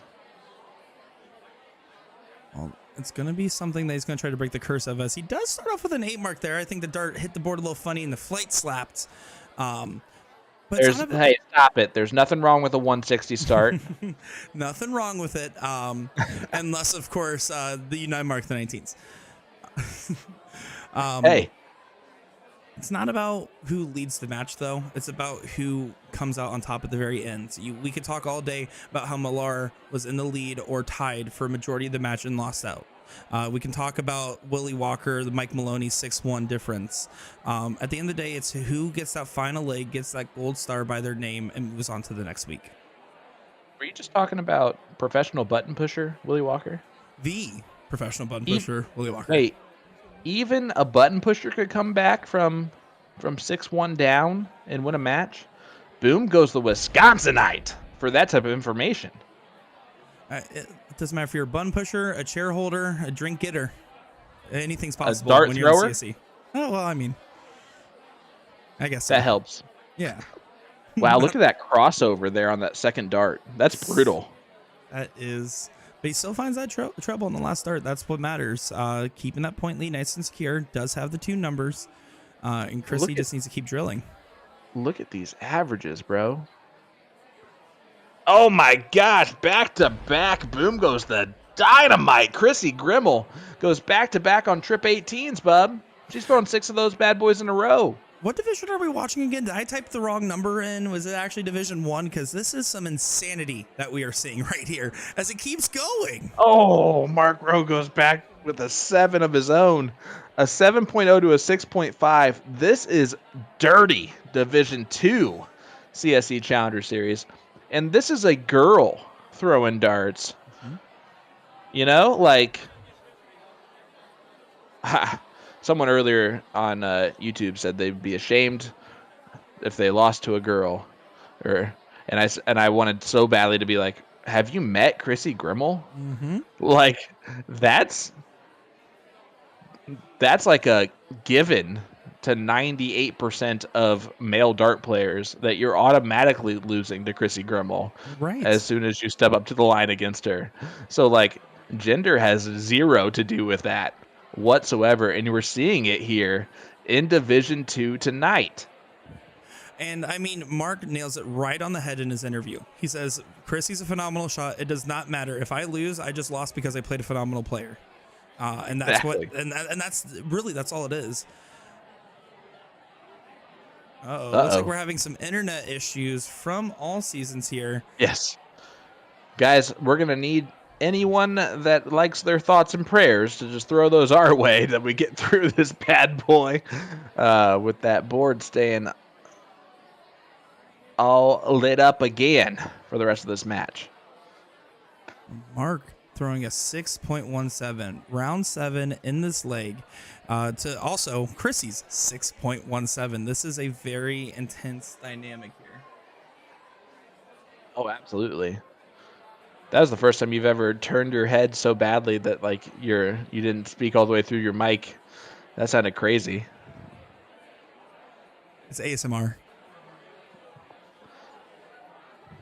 Well, you're ASMR. Oh, okay. Which I'm gonna guess that's short for awesomer. Oh, that's pretty close. I like that. Thank you, Sean. Hey, you know, as Will Stewart's replacement, it really does mean a lot to me. Well, someone had to get fired. It was either you or him because it wasn't going to be me. We're going to refresh the board here real quick from All Seasons. It's starting to lag behind a little bit here, so it's going to disappear for a second, but don't freak out, everybody. We're just going to try to get that nice and in sync for you. That way you can see all the darting action.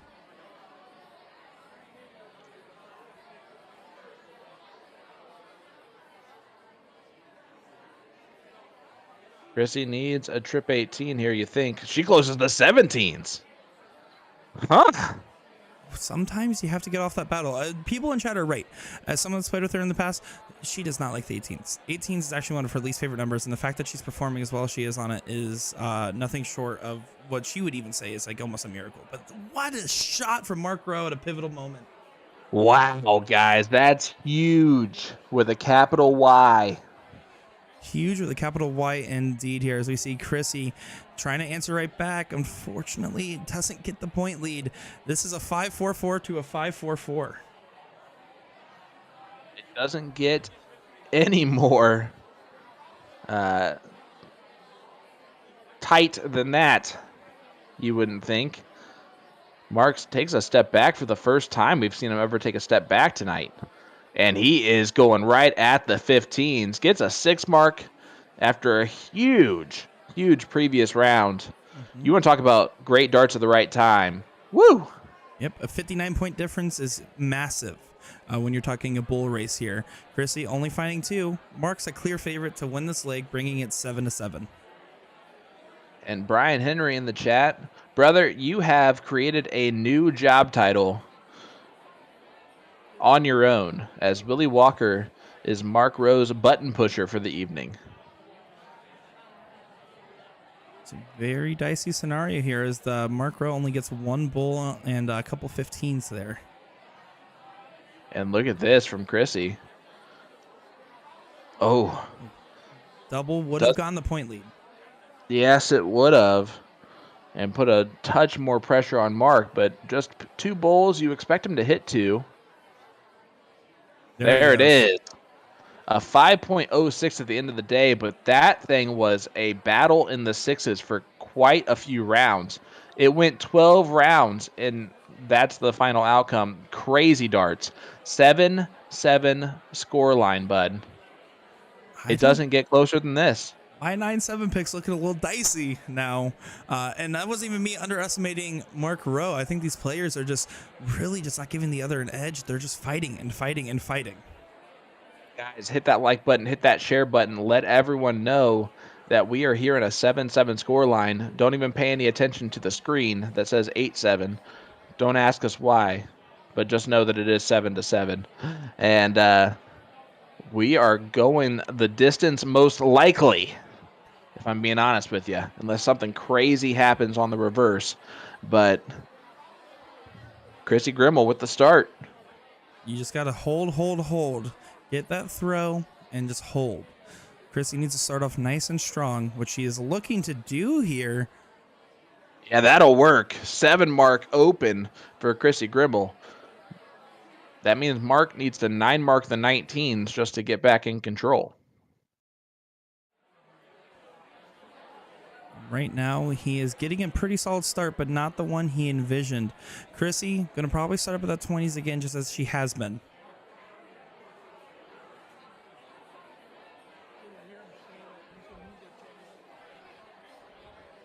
Gets a further in the points. Goes downstairs to try to get some closes, knowing that she is a 9 mark ahead. Eric bringing up the commentary curse. Buddy, I'm going to tell you right now, if darts did what I asked it to do, I wouldn't be sitting in this chair. Oh, please. You have textbook great form. And look at that. Boom goes the dynamite there for Mark Rowe. 15 on the night between these two players. They were number 1 and number 2 in 9 marks heading into tonight in Division 2. And I think they're going to maintain those leads, bud. I mean, is anybody surprised at this point? I mean, No. Compared to what we've seen in the past and to what each match really just gets more and more captivating, especially in Division 2, when we're seeing, in this case, 2 well-known players, but also the players that you don't know much about hitting some explosive rounds. And there's a big 6 mark from Mark. He goes 9 mark, 6 mark. And Mark is now looking in control, throwing a 6.33.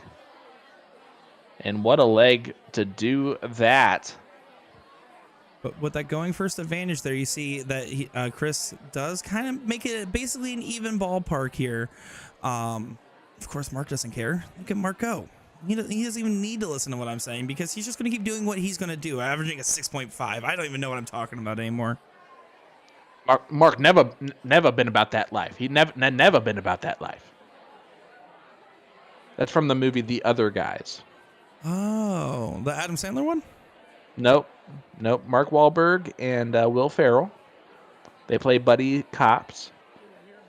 Will Ferrell of notoriety from the CSC Challenger Series? All right. I'm done pretending I don't know movie references. Yeah, okay. Yeah, okay, but you saw Mark Rowe there. Big claps. He's frustrated as he is averaging so high, but Chrissy's just right behind him. There's no breathing room in this leg. Both of them are just trying to guarantee match point. Boom goes the dynamite. Chrissy Grimal throws in a 9. Neither one of these players want to be out of the CSC Challenger Series, and it is showing currently, buddy. Boy, oh boy, it's getting dicey over here. We're looking at an 88-point difference, or 78-point difference there, and does not close the gap. 60 points ahead. Chrissy needs to get rid of those 18s here. Buddy, this... the chat's got me cracking up. But... look at this. Oh, Chrissy Grimal throws in a 7 to follow. The brilliant pressure both players are able to put on each other and the way that each player responds to such pressure is just phenomenal tonight right now in Division 2. I don't want this to end. No, absolutely not. We're watching pure discipline, and we're Division 1 averages right now. This is what I would expect out of a Division 1 game. This is Division 2, guys. Look at this. Chrissy has not missed. Oh my gosh, she has not missed 17 since shooting at them. She's 8 for 8. Beautiful, beautiful darts at a moment where it really matters. She has to hold throw here, and Mark's doing anything he can to stop it. What else can he really be doing? He's averaging a 5-3. Oh my gosh. I really hope one day I get to play like this girl. She is kicking in the ding ding. She's trying to ring that bell. Exactly, the bell. My goodness. Chrissy Grimal, ladies and gentlemen, throwing a 6.0 to Mark's 5.13. Mark can still put on some pressure here on the 15s, but he cannot miss trips anymore. It's Kirsty's leg to lose at this point. Right now she knows she just needs to play smart, play conservative, get the close, and get to match point.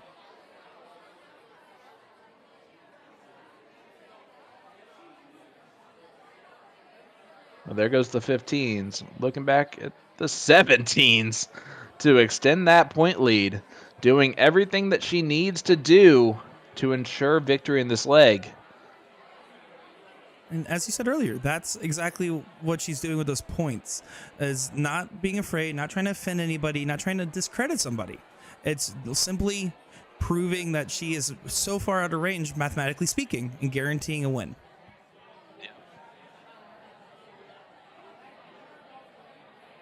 And that's why you point, because now Mark can get within 11 points with 3 in the black.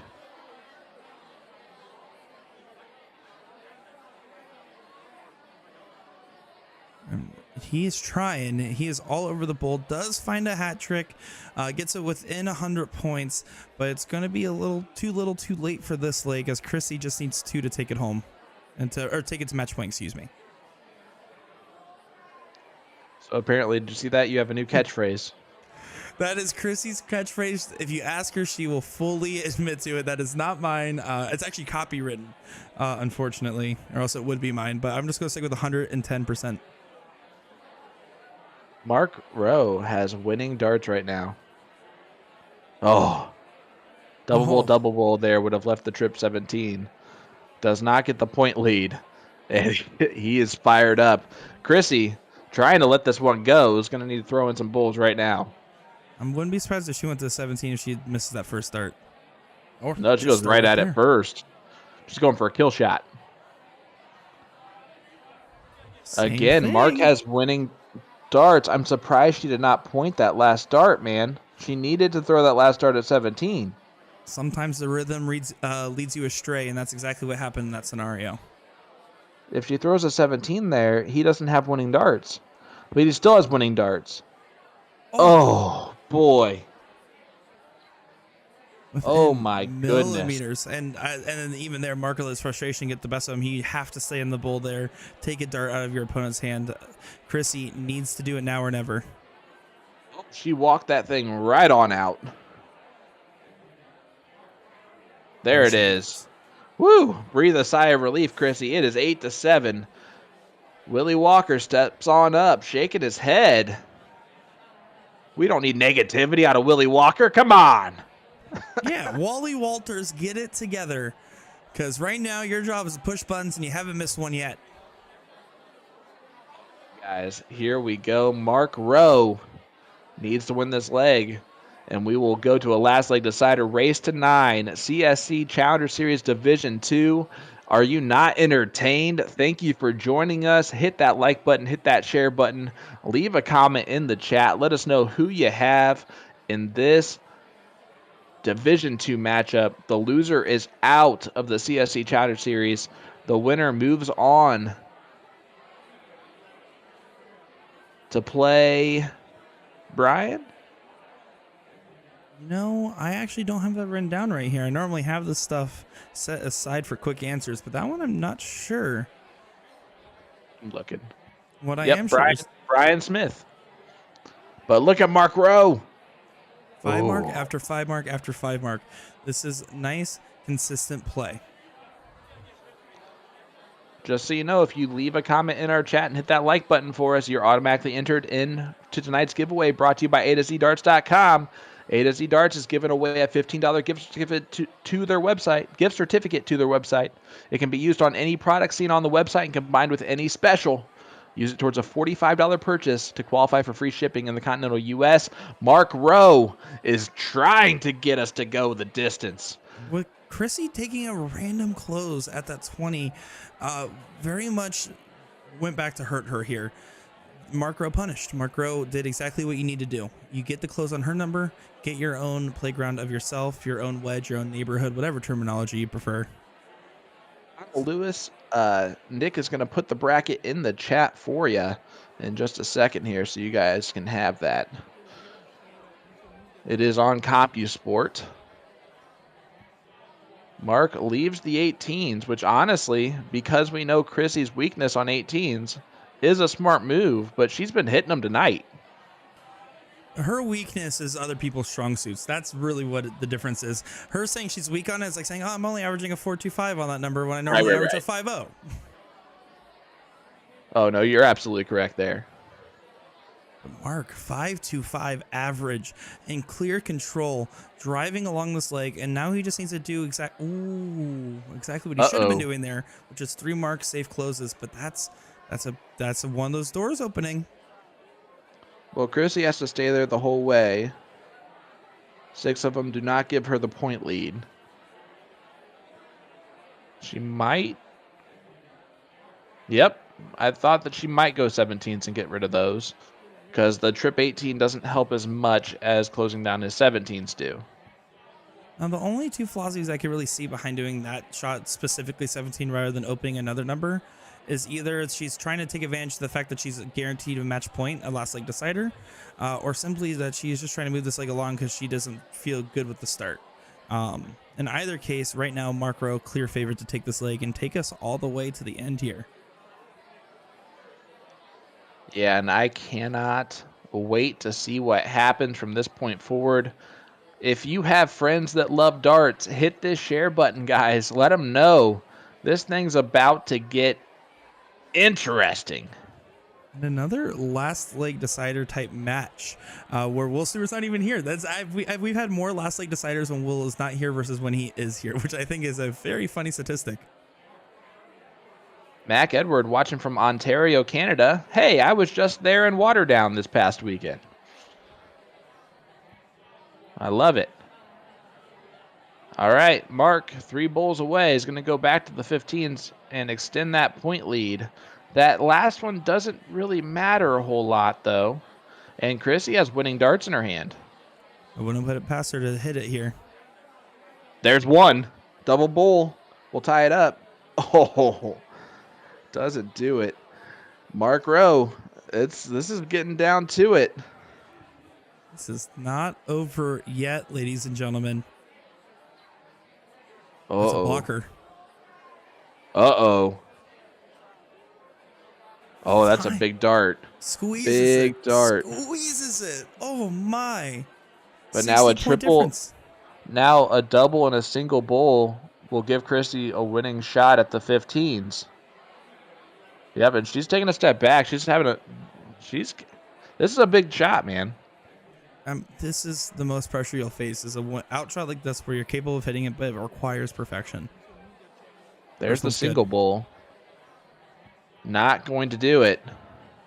There's the double bowl, though, which got her the point lead. So now Mark has to go to the 15s again. Oh. Let's find one trouble. He needs to get another to make it interesting. Fortunately, only hits a single there. Fortunately, hits a single. 55 points. Same shot. The single, though, did help add an extra bowl. There's the single. Needs the double. There's the double bowl. Trip 15 for the win. Oh my goodness. Mark Rowe is playing with fire. Stop that, sir. You need to get this thing finished now. This is getting so dicey so fast.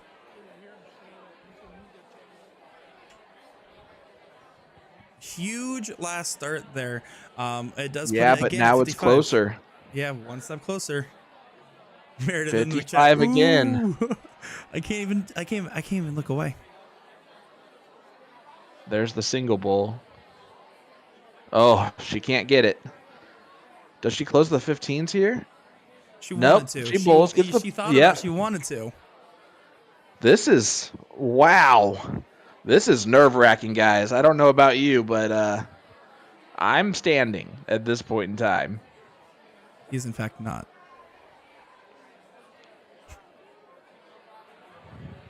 Another 5 mark. He even says, what can I do? He threw up his hands there. What can I do? It's 55 points again, but Mm-hmm. she cannot go out now. There's the double bowl anyway. Single bowl for the point lead. Or does she go debating. 15s this time? She shows the bull again, and we're back to a 20-point lead for Chrissy. This keeps going back and forth. We're going to round out at this point. We got 7 more rounds. This is getting dangerous. Oh, and Mark's going to have to stay there again. This time with a 7 mark. Yeah, that's a big one now. Now she needs 2 double bulls to go at the double 15. Now she's wondering, should I have closed it on my last start? But you never want to leave your opponent just a hat trick for the win. She's in a tough scenario.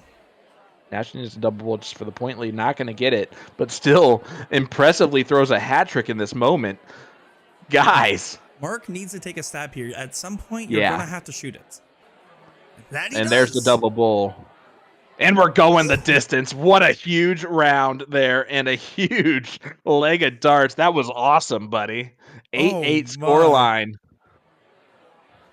Oh, my. We are down. It is over. Sean's actually standing now. We're just going to look at this. Look at the insanity. Let's go. Here at the end, they're going to diddle to see who goes first here. They're going to play a game of count up, count down. So it's 3 darts that they get. Split bowl. Whoever scores the most gets to go first in this last leg. Chrissy did not throw very well the first time doing this. She is a lot more warmed up than she was then. I'll tell you that much. That's a big ton. Now, if I'm Mark and I go trip 20, single 20, I go at the bullseye on dart 3. That is the advantage of going first here. Ooh. I gotta stay. Only tie it. And he does tie it. It does tie it. Again. They're going to go again. Are you guys not entertained? What's going on? This all comes down to who gets to start here. They'll give him a massive advantage. Oh, look at this from Chrissy. What a time! That's going to be hard to beat. Boom goes the dynamite, Chrissy Grimal. What a time! Mark needs to snap back with perfection, and he won't. Chrissy Grimal getting the start. It's a race to 9. We're in the tiebreaker, and it is time to see who's going to ring the ding-ding. Let's do this. Let's do this. I am ready. I'm going to sit down so I don't hurt myself. Wow. Chrissy Grimal with the start. The key is to hit your 5 marks here. It's not about the big explosive rounds. It's about being consistent. Yeah, she's got to hit a trip 20 here. She does hit a trip 20 there, or else that whole diddle did not matter. Whew. I'm out of breath, buddy. I don't know about you. Oh, I've been out of breath. I have the heart of a 40-year-old man. And Mark, 4 mark start here. No one wants to go home. No one wants to be done. This is crazy to say, but I think this is better than Monday night's CSC Challenger Series Division 1 match. It's just so much entertaining stuff going on. I'm going to wager. I'm going to text them, see if they want to go double or nothing on another leg after this. Yeah, let's get going. Let's just go. All right, Mark. Doors open a little bit. Not going to walk through it. So Chrissy in control early in this leg. I almost was about 8-8 to say scoreline. I was almost about to say that they're off right now, but they're averaging in the fours. Their averages are in the fours. We've just been spoiled by amazing darts from some amazing players tonight. Yeah, we're about to see something special here. Looking down, Chrissy. Yep, gets a single 19. Another 5 mark. You called it. 5 marks are what's going to matter.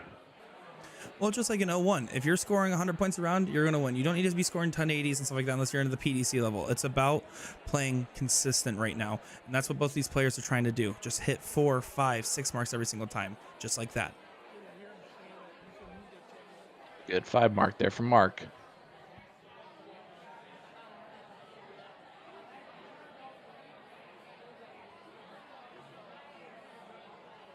Going back up. Yep, gets the point lead. Closes the 19s and then goes back up to the points. This is nervy, man. Nothing big's happened yet. Who's going to set off that dynamite? Right now, I don't know. It's so hard to say. It's really an even keel match, slight favor to Chrissy. But they're averaging the same. They're both playing really good. It is so hard to know how this is going to pan out right now. That's coming from someone that I'm not even going to lie. I have bias towards Chrissy. I have played with her in the past. And even right now, watching Mark Rowe and looking, you can see it in his eyes. This man is here to do damage. I mean, yeah, he is. He's worked his butt back to get back into this match. And Chrissy, again, the consistent pressure that they're both putting on each other, but that she is masterfully just like dishing out. She stays on the 20s, finally goes over on dart 3, but again, the points, the pressure. Mark needs to hit 6-18 before he can even peak at the 20s with the point lead. He's pounding away. There's a huge pivotal shot there to keep him alive. Yeah, and they just keep matching each other too. That's also the beauty of this. They just keep matching each other. Taking her time, and that's what you have to do. You have to recompose. The adrenaline's pumping, knowing that this is the last of it. Like, you have to stay calm. A critical 3 mark does keep it close, but is also very much a textbook. Let's move on, keep it going. All right, Mark's gonna look down at the 17s. Needs 4 of them to look up at the 20s. Oh, that's a great spot for him. Oh, and he gets the 20s. Big darts there. Knew he needed 4 to get the point lead and takes a stab. There's the first real damage. And Chrissy fires in a 6 mark to follow. Masterful. I don't even know. I'm at a loss for words right now, and I normally don't shut up. So we're in for a doozy. Mark, if he starts off with a triple here, has many options. And to work his way up. He always has been throwing the first dart low and then works it up. Yeah, that's almost an open round right now. The 3 mark matches Chrissy's 3 mark that she needed to kind of stay hanging on the edge here. And now she has a chance to walk through the door. Oh, she went 17s there on dart 2 and dart 3. She must have been blocked. There's no other reason to shoot it like that unless you felt completely blocked. But at least go single to get the point lead back. No, I agree with you, but ooh, that's going to be a haunting round. Ooh. Well, there's double, triple, and there's the triple that really, really hurts. 8 mark for Mark Rowe, and Chrissy finds herself needing a lot of 15s now.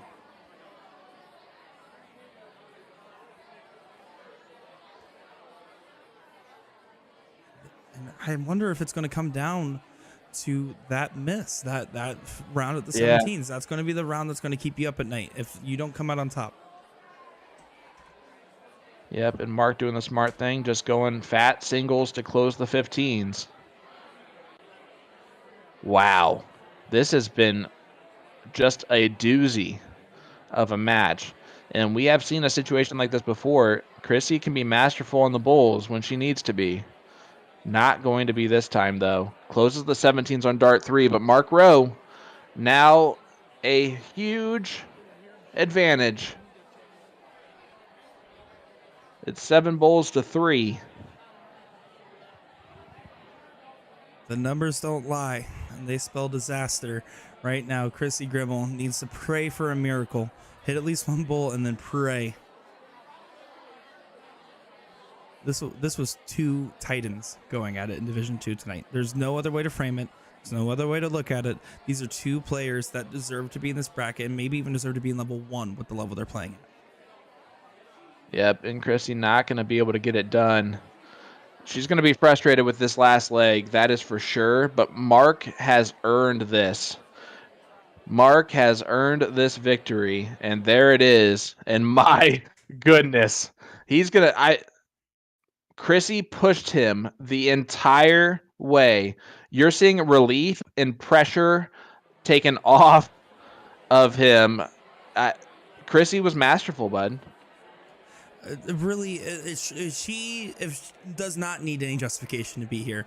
But if you had any doubts, her match against Mario Serra, her match here, she is a top level competitor that can compete with the best of them. It doesn't matter who you are, she's not going to be afraid. And Willie Walker did phenomenal tonight on the button pushing. He should be proud of himself as well. And Mark Rowe, of course, for getting it together and keeping his mental strong, which is that factor that we were worried about earlier. Absolutely. You see it right there. 9-8 victory for Mark Rowe. Hard luck darts. Well, the luck was in his favor tonight. And he moves on to take on a great opponent. Brian Smith, who just lost on the winner side in the top 4 match to Aaron Ham, who's sitting on the king seat. So that's not going to be an easy matchup for him. Brian right now currently second in average at a 4.47, but we just saw Mark's average for the entire match tonight was a 4.56. Who's the favorite for that one, man? Mark Rowe showed a lot of grit and determination tonight because Chrissy Grimal was on her game and pressured Mark. That's one of those wins that was not fun. The entire match was not fun for Mark Rowe, and Chrissy did that to him. He still comes out on top. That might catapult him to winning this whole thing, man. That's the type of momentum shift you need. And when you're playing on the stream and broadcast, I've said it before, it brings out the best more often than brings out the worst. It forces you to really believe in yourself and know other people are watching. I want to perform, and now's the time to do it. And that's what he did. He did what he needed to do to come out on top. Chrissy did what she needed to do to bring it all the way to the end. These are 2 players that should go home and, yeah, sure, we could talk about 1 or 2 of the rounds that they weren't proud of. We could talk about 1 or 2 of the missed opportunities. But really, what it comes down to is excellence from both these players, showing why Division 2 and the standards keep rising. Alex asking for it, so I'm going to give it to him. Alec over on YouTube says, how do you get involved in this series? Well, if you want to know how to become eligible to play in major PPD events like the CSC Challenger Series, players become eligible for those by playing in PPD leagues and daily remote tournaments, or DRTs. I just love how you have to sit here and be on screen the whole time I do this. Leagues are getting started daily, so go to Darts TOC to check out the map. If there's nothing in your area, have your vendor contact the PPD on the website. From there, you can sign up for leagues on the website. It doesn't take a ridiculous amount of games to be eligible either. Consistently playing 1 league per week will keep you eligible for this event in the future. Again, DARTSTOC.com and get signed up today. Well, guys, and yeah, I looked at the camera for the majority of that. You did. Guys, what I want to say is I see a lot of people thanking us for the stream and chat, saying a lot of that. Thank you guys for your support. I know I'm oftentimes behind the screen, if you want to say, pushing the buttons, and I only occasionally hop out on mic and especially occasionally on camera. And your guys' support is what makes the show happen. It's the reason that it is where it is now, and the reason that me and Sean have some of the best jobs in the world, unlike Will Stewart. And really... He's fired, I heard. Who is fired. And really, tonight's takeaway is thank you. Thank you for that. Thank you for the Yeah. players for putting on a great show. I'm excited for Monday. Kenny Doyle, Sugar Shane Johnson. Boy, oh boy, do we have some fire in store for you guys. And then we'll stay like that for the rest of the season. And then at COC and then after. Yeah, guys, don't go anywhere. Make sure you hit that follow button on PPD, USA Darts live stream pages, because you don't want to miss anything we have going forward. It just gets better and better. Tonight proved that. I didn't think Monday night could be topped. I think in intrigue, tonight topped it, which is crazy to say out loud. But yeah, we'll see you guys on Monday, and it's going to be great. That it is. Well, that's Sean Green from To The Point Streaming. I am Nick Teixeira from Unaffiliated, technically, and it's been a pleasure, everybody. Bada bing, bada boom goes the broadcast here. See you guys.